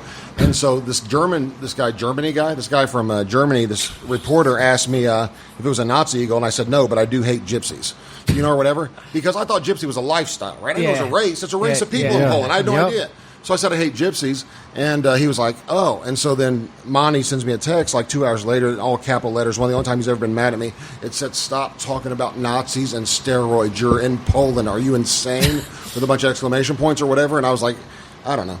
One of my favorite parts is when you first beat Putinowski the first time, and then you renounced your American citizenship. I turned my back on the United States. You turned your back on the U.S. in the cage. You'll love it. Yeah. I told him it was it was my favorite country in the entire world. Poland was, just to get cheap applause. And I said, like, even over the United States, I said, because you guys don't start wars in foreign countries for natural resources. And everybody's like, yeah, they all started cheering. So then the headline is, hold on, it was so great. And then the headline is, McCorkle taps Pujanowski at KSW 23, declares Poland favorite country over the U.S. Which I thought was funny. And I was claiming to be a quarter Polish the whole time I was there because I always claimed to be a quarter of whatever I am. When I was in Australia, I was claiming to be a quarter Aborigine when I was fighting there. So they're like, are you really? I was like, yeah, my grandmother was full-blooded Australian. Like, I don't so get dumb, though. you know? You haven't worked Like- in 10 years. Like since you stopped fighting, what, 5 years ago? No, 2 years ago. Like you haven't had a job. I was rich when I started, though. How do you get by with, like, how are you retired at, what are you, 30? So how old are you? 40 now, but I've been retired since I was 28. How are you retired at 40? Well, I was 28. I sold my business, despite whatever I told the IRS, for enough that I never had to work again. I had a recycling company, and then, like, my house is paid off, my car's paid off. Where do I you get live, 180 Percocet a month that are worth about $8 a piece. What'd you say? I'm sorry. Where do you live? Indianapolis. Okay. Yeah, no, I paid off my house and car very early on. I used to have 10 houses that were almost paid off till my ex went around collecting the rent on them and not paying the mortgages and lost $800,000 of equity in about 6 months by getting them all foreclosed on. Part of her You plan. really need your own reality show, man. If I know. anybody's listening to this and wants to invest in the real life Eastbound and Down, right here. Yeah, but is no regular Sean- network is going to pick him up. Yeah, That's they going to be will. like HBO or Netflix I or don't care. fucking Netflix I mean, if you're listening. This dude right here, Playboy I mean, TV. you're 6'9", 330, and then like No job. no That's job. Perfect. You went over to help the troops, right? Yes. I asked. I go, how did Sean do? They're like, oh, he was injured. He just kept yelling at everyone, and then making fun of the fighters for like getting tapped by the military people. Like you were setting up fights overseas. I was harassing you, trying to get James Krause. Krause getting his ass kicked. Like James, it was funny because James, this guy went to grab him and accidentally smacked James in the face, like their hands slipped off each other, hit everybody. And I kept asking James, I was like, dude, how much trouble were you in during that grappling match? And he's like, I wasn't in any trouble. I said, you looked a little shook. Like when he smacked you, like I could tell you were rocked. I said, like I was about to jump in. And he was like, whatever. And he's getting actually mad about it, or whatever. And I was like, dude, just so you know, if it ever happens in the future, I got your back. Like I'll jump in and pull a guy off of you if it goes bad. And he's like, you're not going to have to pull him off. So I'm just saying, if it were to happen, and like he rocked you and he starts punching you in the face a whole bunch, like I'll pull him off. Like I won't let you get hurt over here. They did get mad at me over there a couple times. I guess your son got his headphones on. is this the Zach Cummings story? That one's funny. About the smuggling? Yeah, no, I wasn't going to tell that one. That was really good too. I told a guy, the security on the submarine, there was a sub over there, and they were like checking everybody for what you bring in. You're not allowed to bring lighters. You're not allowed all kind of things that are restricted on there. And I go over and tell a guy that's security. I said, hey, I need to talk to you for a minute. He's got an AR-15, everything stand there. I said, Zach over there is part of a smuggling ring. You might want to like really search him. And he's like, I'm sorry? Like, he's getting serious. And I said, yeah. I said, like, he's part of an international cock smuggling ring. And I said, like, he's trying to single. I said, there could be 4 or 5 in his ass right now. He wouldn't even know. I said, you probably need to check him. So they fall out all the time. And so the guy starts laughing. And then the girl leading the troop gets mad at me. And then they got, because I was like a security risk. So then they got mad because someone had died. This British police are in charge of the island Diego Garcia, right? Yeah. So the British police are in charge of it somehow, the Bobbies. I was there. So they were telling us about they found some guy dead there, and they found a rope around his neck like a noose, and they thought he had killed himself on purpose, but they found an orange laying by that had been bitten into, so then they knew it wasn't it was autoerotic asphyxiation. And I was like, wait, because of an orange? Like that's the smoking gun? And they were like, oh yeah, people do that, and then they bite an orange. I guess you bite an orange while you do it, and you're choking yourself with it. Like I would just get a girl, like if it were me, you know what I mean? Like leave the fruit out of it. Yeah. But so they're doing all that. So this colonel on this boat this colonel's like, which one of you guys wants to choke me out? And I was like, dude, not me. I'm not good at chokes at all. And I was like, James isn't either. He was in trouble earlier. And James gets so mad about it. I said, don't let him do it. He said, you might end up knocking him out. And so... and Krause is the most serious guy. Right, yeah, he great guy, but very serious. Me and him played one-on-one. Me and him played one-on-one in basketball. It's the most violent basketball game ever because I played in college. I heard he beat you, though. He did beat me. How did he I heard you were at college, like, almost all... Stand under the basket and go like this. Because I didn't know we were clotheslining each other. We went to the... Like, it was the most, like... He's 155 pounds. Yeah. You go to shoot a layup and he hits you across the face with his forearm. He may have still been a little woozy, though, from getting you used to be able to dunk, right? I can still dunk. You can still dunk a basketball. Easily. Yeah, I'll show you something. Let me show you me dunking. No, I'm going to show you something funny. How's your son doing in basketball? He's really good, man. He's like 7'5". He looks just like Sean, like back in the day. Is he going to make college team or what? He's only a freshman now in high school, but he'll. I don't know if he'll have his choice of schools, but he's doing really, really well, man. Does he get more ass than you? No, not yet, but he seems normal. My son is, I don't know how he seems so normal. My son is everything I pretend to be in interviews, only in real life. You remember when Shane Carwin posted a video of him poorly dunking a basketball to show how athletic he was? Yeah. I did one myself. He could barely reach the goal. Like, did it one hand. Like, there's mine that I did in response to Shane Carwin's. Wow, I look very easy. Yeah. So dunk contest how next old year. Is that video? 3 years ago, maybe, or whatever. Okay. Whatever, Yves. What do you put him down for? He looked more lean in that video. Imagine that. No, that's because he wasn't drinking steroids back then. Right. But he went from Winstrol. He went from Windex to Winstrol. Yeah. What was I going to? Oh, so I get in trouble. Are you going to slim down, by the way, a little bit? That's always the plan. But are you thinking about it? Yeah, if I go off all the juice. Seriously, I'm a little nervous about you because you look a little bigger. Thanks. No, I'm not doing it. Can we have an intervention right now? I'm not trying to be a dick. I'm just saying, like, I want to, you make my days infinitely better. Thanks for the concern. With your ridiculous texts. No, so his Facebook post, I spent an hour reading it back and forth. of a Facebook post he put up. I was on the fucking floor laughing. that one guy. I was dying. Who was that? What was that one guy? You like? I mean, it got really dark. That one guy started shit with you, right? Oh, when I started posting pictures of his dead mom with little X's over her eyes. That was the one I was reading. Yeah, that was. His mom had... All right. I'm staying away from that. Yes. All right. Let's go back. All right. Wait, so but I got to finish this. So UFC Fight Night. All right, go on. So we are at what was I going to tell you? Oh, so we're at the thing, and so this colonel wants to be choked out, right? He's like, I'll tell these troops I'm not afraid. I'll let him choke me out, this and that, or whatever. And I was like, man, I don't know if you want to do that. It's dangerous, be like lose consciousness. He wants to do it, so James is getting ready to choke him, and we're in the cafeteria area, and there's probably 300 Marines there, right? And right as James gets ready to choke him, he's by the fruit cart, right? And I said, hey, I heard it's better if you have one of these in your mouth, and picked up an orange to hand it to him while you do it. And it was dead silence for like 5 or 6 seconds. I was like, oh, I should have said that. Everybody starts dying laughing. Like, everybody starts cracking up, except the girl that led our group, Amanda. She was looking at me like you gotta she be wanted me. to murder me. Yeah, all right, let's talk about the fights this week. Corey Anderson, Jimmy Manoa. A little bit of a strange This card. is the main event. Yeah, that's the main. It is kind of strange. Corey Anderson, though, he does have power. He's sort of like I wouldn't say a bipolar fighter, but it's like you don't know what Corey Anderson's going to show up. Sometimes he'll look like a world beater, Yep. and then the other times you're like, what? Is this the same guy? I hope he learned how to check leg kicks. He beat Sean O'Connell. He lost to Shogun by split decision. Beat Tom Lawler. He lost to Vellante. But Fabio, beat Fabio. Everyone beat Fabio, although the Fabio Fedor fight was pretty awesome.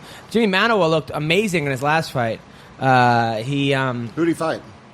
He Didn't he knock out OSP? in second round. Oh yeah, that was But before that, he got murked by Anthony Johnson. Which, I mean, how do you train for Anthony Johnson? Yeah. How are you a striker? Like, you know what I mean? Not like how are you a striker, but how are you a striker and you're going to step in there with Anthony Johnson? If those are your only weapons, if that is your best opportunity to win with Anthony Johnson, you're not in for a good night. Yeah. You know what I mean? Because it only takes one from that guy and he can hurt you, man. If you don't have the option to take him down, and that's I think that's where he has to play this fight with Corey Anderson. Corey Anderson, he needs to use his wrestling, man, because... Are you doing this again on Fox? I'm not doing this one. Oh, you should do this on Fox. I want to do them all. Yeah, me too. Manoa went on interview this morning and said he could knock out John Jones. He probably he could, but he can't beat John Jones in a fight. Yeah, like that. Those are the funny things that you read, and you're like, yeah, if he was standing still and you. I also think him, think that when you're in fight camp, that week before or 2 weeks before that, you're feeling so unbeatable. Yeah. I heard some people say things like I remember Mayhem was like before he fought. I think it was Bisping. He's like, I want Anderson Silva, and this was like prime Silva. This wasn't like Anderson Silva now. But I just think that's how you should be feeling. Yeah, I mean, you're a fighter. You're supposed to believe you can beat everybody in the world. I mean, if you're a sprinter, you remember that movie? What was it? I think it was Higher Learning. And Lawrence Fishburne asked Omar Epps about, if you're going to run and this guy's faster than you, what are you going to do? Run faster. Yeah. You know what I mean? Exactly. That's how it is. If you're getting into a fight, you're going to believe that you can beat that guy every single time. McCorkle, you're probably the only fighter that I've ever talked to who was honestly said to me, yeah, I knew I was never going to be the champion. Yeah, I mean, I didn't take a martial art class until I was 29 or 30 years old. Like, never had done any of that at all. Never wrestled. Never played basketball in college, but never. But there had to have been times in training where you thought I could beat anybody in the world, right? No, because I trained with guys that were really, really good, and I knew. Like, I trained with Jake O'Brien all the time, and Jake was a good fighter, but he got destroyed by Cain Velasquez. It wasn't even close. I knew what Jake would do to me, and I saw what Cain did to Jake, and Cain was 7 years younger than me. You know what I mean, or whatever. Yeah, but you know about the fighter A, fighter B, fighter C dynamic. Well, I mean, in a fight, I thought I had a chance, but I didn't think I wasn't going to consistently beat the best guys in the world. Like, I beat Hunt when I was a 10-1 underdog. Nobody thought I was going to beat him. I still think I would have beat Struve 9 times out of 10, even though I lost to him. If we fought, when I fought Moorcraft, I didn't want that fight because I thought it was a lose-lose for me. He was 10 years younger or 12 years younger, as big as me, and the same kind of fighter. You know what I mean? He doesn't get tired. So, how many fights do you think you didn't win because you had the attitude of, I'm not going to be the champion? Probably the Moorcraft fight, I was so afraid I was going to lose, I more or less made it happen. You know what I mean? Or whatever. Yep. So I kept focusing, like thinking that, like, if I lose this, they're going to cut me. Am I going to have to get a job? Apparently not, even if they cut me, right? Because you said I never had a job. I was thinking, like, I'm going to have to do that. And then towards the end, I knew I was going to win because I had herniated 3 discs in my lower back that were so bad I couldn't train, and I didn't use that as an excuse. I couldn't train at all. I couldn't do anything. Remember your last fight before you retired? I was like, "Are you training?" You're like, "I did the treadmill for 10 minutes for this camp." At the most, that was yeah. your whole camp. I can't, but they were offering me so much money still, and I was like, "Please do not fight this guy." And I was begging you not to fight him, but you were like, "Adam, I They were just offering too much money. If you're going to pay me $30 or $40 to go fight somebody, and they would do it on short notice too, so I wasn't going to be training for it anyway. You know, was it weird having Roy Jones because he was the promoter? Well, that was You're talking to him on the phone, personally. right? No, asked me personally if I'd fight at his show, and I was like, "Oh, I can't fight anymore, man. It'd really help us out. You can pick anybody you want." And they had Richard White fighting that night, And who you I'd beat beaten him? 40 seconds at Bellator, and I was like, I would fight him. You know, if you guys want to pay me that kind of money. And then they set it up, and then Richard White goes and loses 60 pounds over 14 weeks and trains. American Top Team. Yeah, right? ATT, I think, or whatever, and went and got the best shape of his life to fight me, and then comes back his next fight and weighs 360 again or whatever. Like, got down to 250 for me, or 240, but... Yves, when you were training, did you think that I could beat anyone in the world? Yeah, you think that all the time, man. Well, he could, though. That's the thing. Like, he's a striker. Like, Yves got real good striking, so he actually could beat anybody. I knew I wasn't going to... Like, there's certain guys I probably wasn't going to be. I'm not going to out-wrestle Kane, and I'm not going to out-strike. First of all, you know what I mean? he was talking. sorry. He completely jumped all over him. Yves, so Only to compliment him, though. So you thought you could beat anyone in the world? Yeah, I mean that's how it is. Everybody believes that, but then I'm training with the best guys in the world. You know what I mean? I'm training with at the time, say like Mike Brown, Masvidal, Thiago Alves. You know, Robbie comes in, Dustin comes in. You train with these guys, and because of the successes you have with those guys, and the fact that you're just drilling these things over and over and over again, you believe that you can do these things at any point in time with anybody. I remember when I wrestled, I was a state champ a freshman year, prep school state champ. I went to Ken Chertow's camp, West Virginia, and they were like, all state champions stand up. There's like 400 kids there. So I stand up, all cocky. They were like, these are the guys that you want to beat and stay after every practice. And every practice, there was a line of kids that would just beat the shit out of me, and they could go around saying they beat the main state champion. After a while, I was like, I'm no longer. This is getting embarrassing. Like women were on this line, and then, but then then I went to Iowa camp, Dan Gable's camp, like 2 months later, and I wrestled the state champ of Michigan, who beat the living shit out of me for an hour and a half. Must have took me down 700 times, but I never got better. I got so much better from that, you know, like. But by the time I was a senior, I was that guy fucking everybody up, or even junior. But that's the way it goes. But it is humbling, man. Have you ever had in sparring where you're just like up against a guy where you're like, man, there's nothing I can do right now against this person? No. That never happened to you? No. You said you're like that with Tom Erickson. Yeah, there's some... Oh, Tim Kennedy, but he's like that much bigger. Tim Kennedy was just when we would roll. I couldn't do much with him on the ground. He's stronger on the ground. I couldn't do anything. Kickboxing, yeah, that was a different story. Chris Weidman said that Tim Kennedy and him were even on the grappling when they were rolling together. Yeah, which was surprising because at the time Weidman, did pretty good in Abu Dhabi or like went up against against Galval. Did he wrestle in college or anything, or do you know like how Chris he got Weidman? so good? No, Kennedy. How did he get so good? He wrestled in high school, I think, out here. He's from where's he from? Like He's Slow. a tough guy, man. Some guys are like it. And crazy. Yeah. Tough and crazy. Okay, so this week, Alan Juban, Gunnar Nelson. We got to pull for Alan. This is a tough fight for him. Gunnar Nelson's the heavy favorite, but I think Alan could take this. Yves? Does he have the capability? Yeah. I mean, Gunnar absolutely should be the favorite. Alan can do everything. He's from that tough town of Lafayette, Louisiana. You know, that's where some of those dudes can. Even though he's a model, he can fight. Yeah. You know, and he has the skills to do it, but I don't know if he's going to be able to put it together like he needs to in this fight. I hope he can. I think he also knows he's the underdog, which I think will help him. Yeah. He's not going to be surprised. I think when he fought, what's his name, the fight he lost recently? Tumanov. I think he was surprised in there. Like, he was like, oh, I'm going to beat this guy. And then he was like, fuck. But now, going in against a guy like Gunnar, I think helps him. Yeah. Sometimes that's good for guys, man. When you have that opponent that's supposed to be better than you, this guy's supposed to beat you, and you have to you fight above Who was your a guy level. Like that for you? Was Josh Thompson supposed to beat you? He was supposed to, but I wasn't concerned with that. I didn't think he would beat me. I really don't know. I mean, I'm sure it happened. I just can't think of it off the top of my head. When you get hit in the head that many times, memory's not good. Brad Pickett is fighting Chito Vera. That's Brad's last fight too. Yeah. That's a big deal. I really want to see him perform and put on a good show and walk out of there with his hand raised high, man. A last minute opponent replacement. Arnold Allen, who's a good fighter. I remember watching him for a while. Arnold Allen has been good. He's fighting Makwan Amirkhani. This dude is out of his mind. He's Mr. Finland. He's a Kurd. They relocated to Finland. Had a terrible childhood, and this dude gets more pussy. He came on our podcast and got a blowjob during the interview. Listen to a threesome on another. He had episode? a threesome on another episode. He had 2 girls next to him. This dude's just living the life, but he hasn't fought in a while. He won his first couple fights, but what was that? I caught hell for saying that earlier. Now you guys are talking about. I'm just like, kid. He hasn't fought in a while. I hope Makwan wins, but I know he relocated to Connor's gym. He's training with Connor out of SBG. Who do you like in this fight? Don't know. You don't know? Yeah. Don't know these guys. All right. Reza Madadi. I think he went to jail, right, for stealing purses. Yep. I've trained with him. He came to Austin for a while. I was training with Kamal Shalarus. How's he? He's all right. Okay, so Joe Duffy's more crazy than Joe Duffy's a heavy favorite. Joe Duffy should be a heavy favorite. Joe Duffy should walk through him, man. Joe's not one of those guys who doesn't show up. You know what I mean? Michael Johnson should have destroyed Reza Madadi, but he just didn't show up that day. He got caught, right? Didn't he get caught, or did he get dominated, or he got caught? I think he got caught. Yeah. No, he didn't. He didn't look dominant in that fight. But yeah, Joe Duffy should beat that guy up from beginning to end. He beat the brakes off of him. I like Joe Duffy too. Nice guy. He had a lot of hype for him being the last guy to beat Conor before Nate Diaz, and then it kind of went away when the Poirier fight.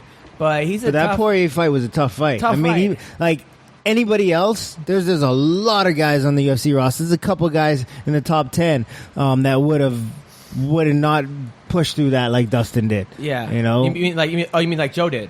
Because Joe was beating Dustin up a little bit in the beginning, and he hurt him. And a lot of guys would have kind of crumbled under that. Dustin was able to man up and fight back, and I mean, Joe's tough, man. Not everybody's doing that to Poirier. And I lost money because I bet on Mitch Clark over Joe Duffy because he was like a 7-1 underdog, and Mitch is my friend, so I'm like, I'll throw it on him, and then he tore his ACL while getting hit and falling back.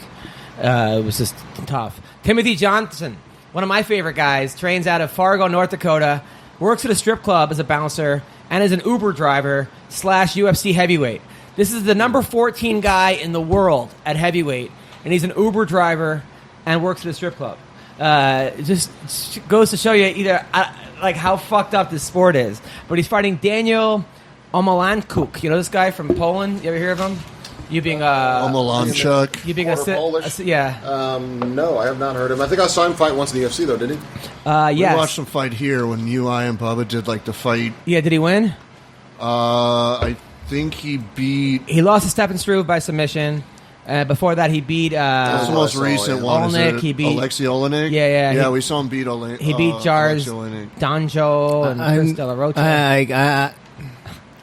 I don't know how you're a professional athlete and you have to drive Uber, man. That's crazy. He said he likes it because he said the only time he's lost a fight, aside from the other 2 times, was when he did a full-time camp. And he said it was too much. So he's doing it because he wants to, not because he has to. As well, but I think he says he likes to actually have other distractions in his life. Why are you laughing for? I just have a feeling that having a full camp wasn't what made him fight bad. Or whatever. It's like guys are like, I drive better drunk, do you? Yeah. Well, I don't think you actually drive better drunk. Maybe you got in an accident when you were sober once. That doesn't mean you're a better driver drunk. Yeah. I don't know. Also, Tom Breeze is fighting Bang Bus. That's a good fight. A guy named Bang Bose. His name's Olawale Bombos. Tom Breeze beat Cathal Pendriat. He beat Keita Nakamura. He lost to Sean Strickland. But he's moving up a weight class to fight Bombos. He's going up to 185. The Holy War Angel. That's his nickname. Yeah. It's kind of weird, the Holy War Angel. It doesn't seem like a very angelic thing, Holy War. I mean, there are... There's all kinds of holy wars going on right now. Well, also, in Greek mythology, isn't there angels of war, gods of war, stuff like that? Ares? Yeah. It's amazing how much you know for a guy who does nothing. You actually know a lot of shit. I'm pretty well educated to for a guy with 3 college credits. But social awkward jeopardy. I don't have a fucking college credit. Save my life. No, all right, now this fight I'm looking forward to. Social awkward jeopardy. Ian Entwistle. This dude only goes for heel hooks. Like he's a guy. Wait, is he at 145? Can we put him up against Ryan Hall? He only goes for heel hooks. Like, but he hits it. Like he beat Burchek. He just dives for heel hooks. But he's fighting Brett Johns, who was the Titan FC champion. The guy who fought one whole cock. The Pikey is fighting Ian, a guy for heel hook guy. There's some good underrated fights on this card. It's crazy how guys only go for one move and it works sometimes. You know? Yeah, especially those heel hook guys. I've always hated those guys. I don't know if it's because of when I started fighting, that was like looked down upon. But I seriously hate those heel hook guys. I hated Imanari. Like those guys. I hope they die in a fire of the AIDS. I hate heel hookers. Why? Why do you hate them so much? Because it's. I'm from that era when it's like really cheap, and also it works, but it does so much damage for when that is your only move. It's like you have to, I feel like you're just not diverse enough. You can't have just one thing that you go to. And I seriously hope they die in a fire of AIDS. I'm serious. The thing I don't like about it, I don't like the guys that kick the front of the knee either. Like in fights, not that it's against the oblique. It's just it's just what you're talking about. Somebody, it's like that's like almost somebody's life. Yeah. Well, you that's the video for life. Of what happened to Miguel Torres? He took one of those and his knee completely shattered. I think of like Willis McGahee and like shit like that. It's like, no, man, you don't do that to people because it's not going to end the fight, but it could end their career eventually. John Jones does that all the time. It's a Jackson move. Yeah, John Jones also crashes cars. Yeah, I'm not a John Jones fan. I am. I'm a fan of his fighting. I hate. Like, that guy gets in his own way, man. Have you ever watched him train with anybody? Have you ever seen John Jones train? No. I'm always curious, like, if he beats up heavyweights, too. I assume he does, but I was always curious to see how he goes with the bigger guys, if he manhandles them just like he does everyone else. I heard, didn't we hear something about he picks his sparring partners and stuff like that? I don't know. I've never had a guy in a camp. Him and Overeem are the two guys that, depending on who you talk to in that camp, they either, I love him, or I don't fuck with that guy. They don't talk to him. Yeah. And I'm not talking about, like, the guys who come to the gym once. I'm talking about, like, guys who are staples at the gym, like, don't fuck with John Jones, Act Jacksons. Some of them. Other people will say they vouch for him. Oh, he's a great guy. But John Jones, I have to believe, in 20 years from now, when he's no longer fighting, is going to look back and be like, why, with regret, and look back at what could have been. Because we're talking about the most special fighter possibly of all time. Yep. And guys, guys like Clay Guida or these other guys that have 1/10 of the talent that John Jones has, and make it work. Yeah, imagine if John Jones had the discipline and the mentality of a guy like Demetrius Johnson. Oh my God! Like, he would transcend the sport. Yeah. You know what I mean? Yeah, no, I mean, could you imagine Demetrius Johnson, like, when he fought, like, when Jones fought Gustafsson, he's like, I was taking ecstasy doing blow with hookers the day before, because that way, he said if he lost, he'd always have an excuse for why he lost. I mean, Demetrius Johnson is exactly one of the most disciplined, although I did see him at a club one time, and the whole time he was on his phone on Twitch while dancing, and that was a little strange. I thought that was a little strange. I'm like, just go. Yeah, that really brings his character into question here. By the way, I had more fun at that I Love the 90s concert that I've ever had. I was going to that. Yeah, we saw you. Oh, we all saw it. I was breaking it down. We all saw it. I haven't danced in 4 years. If I'd known it looks like it. I needed Yves to say I couldn't say shit. We will have a dance-off, Yves. I guarantee I could beat you at a dance-off. At a 90s dance-off. Please let me film that. Yes, I will 100% Yves have it. Are you a good dancer? I don't sing. I don't dance. I don't like people who do. Anytime you hate people that He might do a move. He might do a move where he goes to hit a barrel roll and he'll kick you in the head, though, like Josh Thompson. Sean, are you a good dancer? No? Dancing's for gay guys and women, I think. But that's not. Usher's a good dancer. Timberlake, those guys. Hey, I saw Usher in Las Vegas one time and I asked him where I should sit, and he's like, Sorry? I said, "We're the usher, right?" They told me you were usher. Oh, God. And he was like, he just kept looking at me. I was like, never mind. I just want to say it to him. Didn't you have R. Kelly's phone number too? I died to text him the other night. Yeah, when I was tipsy, I was texting R. Kelly the other night. Does he know it's you? No, I text him. I either block my number, I text him for other people's phones. So anytime anybody, he gave me his number. I was hanging out with the studio one night. It's a long story. And he gave me his number, so I always get other people's phones and text R. Kelly from it. And it's the funniest thing ever because, like, he's so dumb. First, he has a flip phone, which is funny. You know, he has a flip phone. He thinks he's a secret agent. Like, it's weird. It's hard to explain. But so he, a girl like in Nashville, Tennessee, said, "Hey, will you watch my phone in purse?" I said, "Yeah." "Hey, what time is it?" So she would type in her code on her phone, and so she does that. So then I just Google like booty or something and take a picture and send it to R. Kelly's number from her phone. And he always knows R. Kelly because he puts question mark this is like every time it's question mark this is. And I always so I've got one actually. I put it on my Instagram and Facebook. And I was like, "It's Sarah. I want that C." I meant to put D, but I said C instead on accident. And he said, "Call me." And I said, "Nobody tells me what to do." And he never knows what to say because that's how I finish every. I always bring him around to nobody tells me what to do. And he knows it's the same person doing it. But he's so dumb. I put one time in there.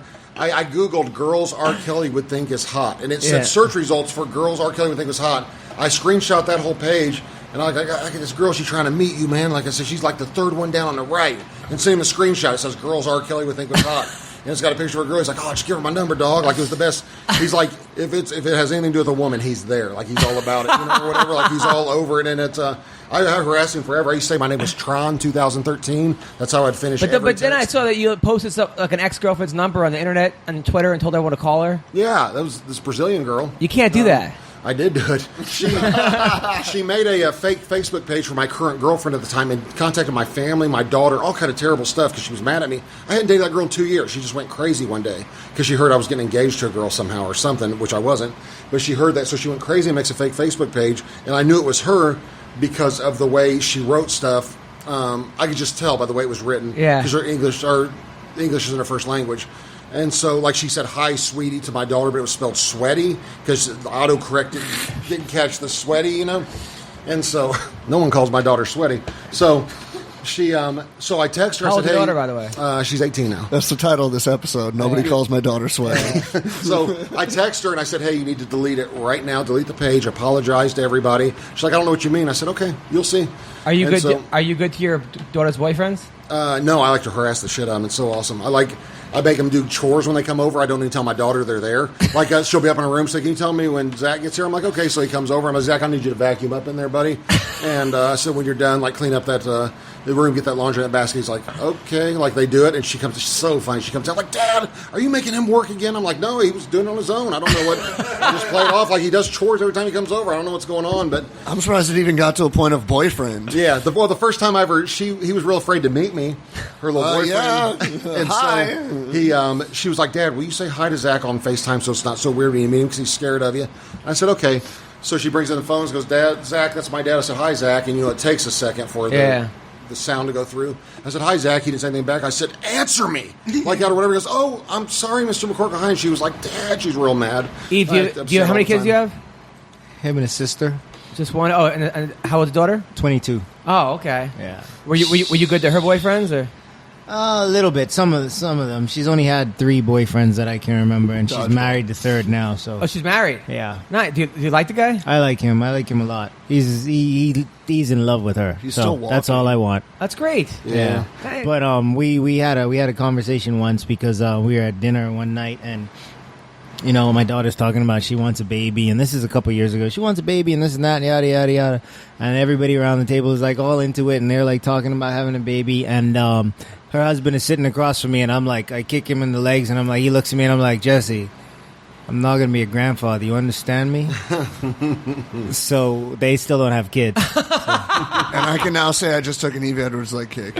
That's awesome. So, all right. So, Sean, what do you have coming up? Apparently no working. I don't know. I'm going to go back to Not Indianapolis. the only one. I got to go to Florida next week.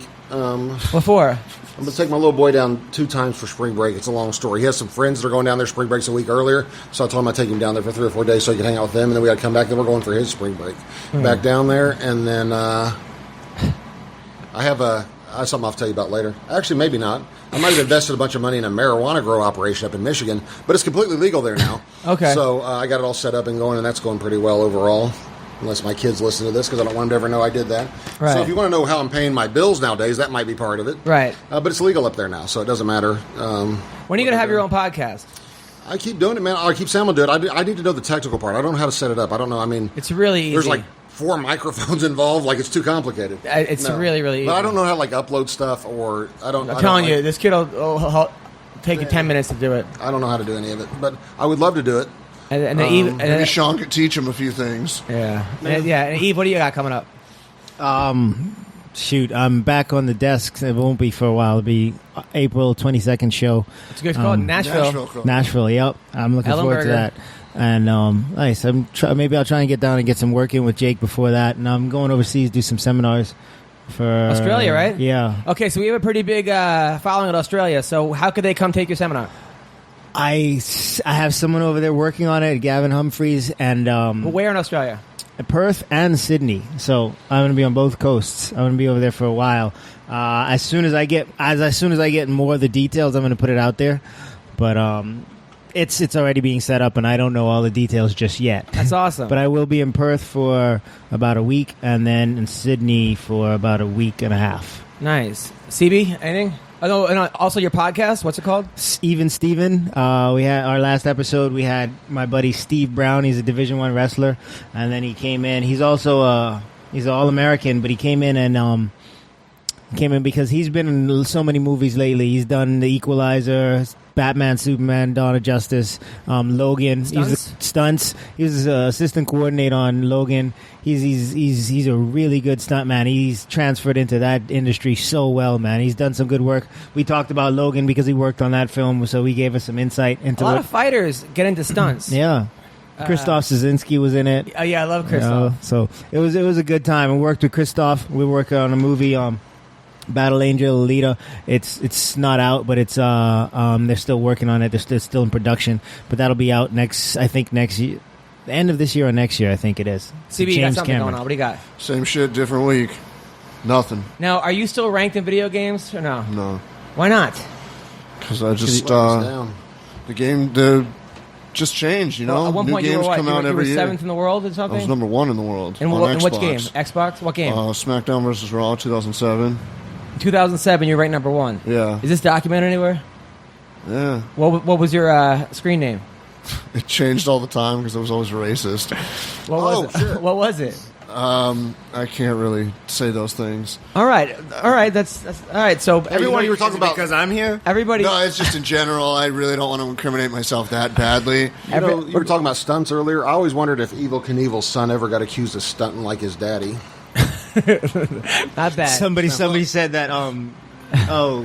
What is this? You know what? This is what Todd Grisham was asking me. He's like, man, what if that lady has a son? And I'm like, it was during the girl fights. You know, he's like, her son would be a son of a bitch. Yeah, that's true. Grisham said that? Yeah, he's funny, man. I like that guy. Yeah, he's growing on me. At first, I was like, "Who the fuck?" Anytime anyone has a strong personality, in the beginning, you're like, "What's going on? It's just different." What's new? But now we'll see. Who is it? And Goldberg and Bellator. The new announcer. Yeah, but nobody ever likes the number one guy at the desk. Nobody ever likes the announcer at the desk. Yeah, they hated Goldberg for years, then he went away. Everybody's think- like, oh, what happened to But Goldberg? I think when you have like you or Dominic Cruz or Frank Mir, you trust where that person's coming from. You know, okay, this person's been in there. When it's somebody that never fought before, starts telling you what people should do, and you know, But they don't. Nobody ever realizes that that guy never tells you what somebody should do. They always asking the questions. right? Okay. Oh man, watch Stephen A. Smith and that other knucklehead talk about MMA is one of the hardest things I've ever seen in my life. To watch, man. I could imagine. With Stephen A. Smith and what's the other guy he's real irritating? He's always trashing LeBron James. Skip Bayless. Skip Bayless. Yeah. Oh my god! If you've watched them sometime talk about UFC, it is the most. Skip Bayless is terrible. Oh god! They'll be like, I think the thing with Conor is he's got too much pride. Like what? Like Yeah. what? Like you know what I mean? Like they just say random things and then hope for the best. I think they said they were bringing Jim Roman. Is that still the rumor? Or That's not? still the rumor. I don't I see that hope working, not. man. Yeah, I don't see that working at all. So, I mean, neither. So tonight I'm at the Dime Bar tonight, and as well as the Parlor. Tuesday to Sunday, Calgary. I'm at the Comedy Cave in Calgary. Friday, March 24th and 25th, I'm in San Diego at the Comedy Palace. And then South Carolina, Myrtle Beach, April 5th to the 8th. You should come to that, Sean. Myrtle Beach. And then Kansas City, April 13th to the 18th to the 15th, Stanford and Sons. And I'll be the UFC's that weekend. So if you're going to the UFC, come to my show. And then Tulsa, Oklahoma, April 26th to the 29th at the Looney Bin. Thank you all for listening. Thank you, Angela Hill. We're good. Thank you, Yves. Thank you, Sean McCorkle. How long are you in town for? I got to leave to go back here shortly, back to San Diego, because I got to leave, fly out tomorrow morning. I got to try to find Ty Lopez and beat him up while I'm here, too. So. Well, good luck, brother. Good luck with that. Yeah. Thank you guys so much. Take care. Happy birthday, Joe. Thank you very much.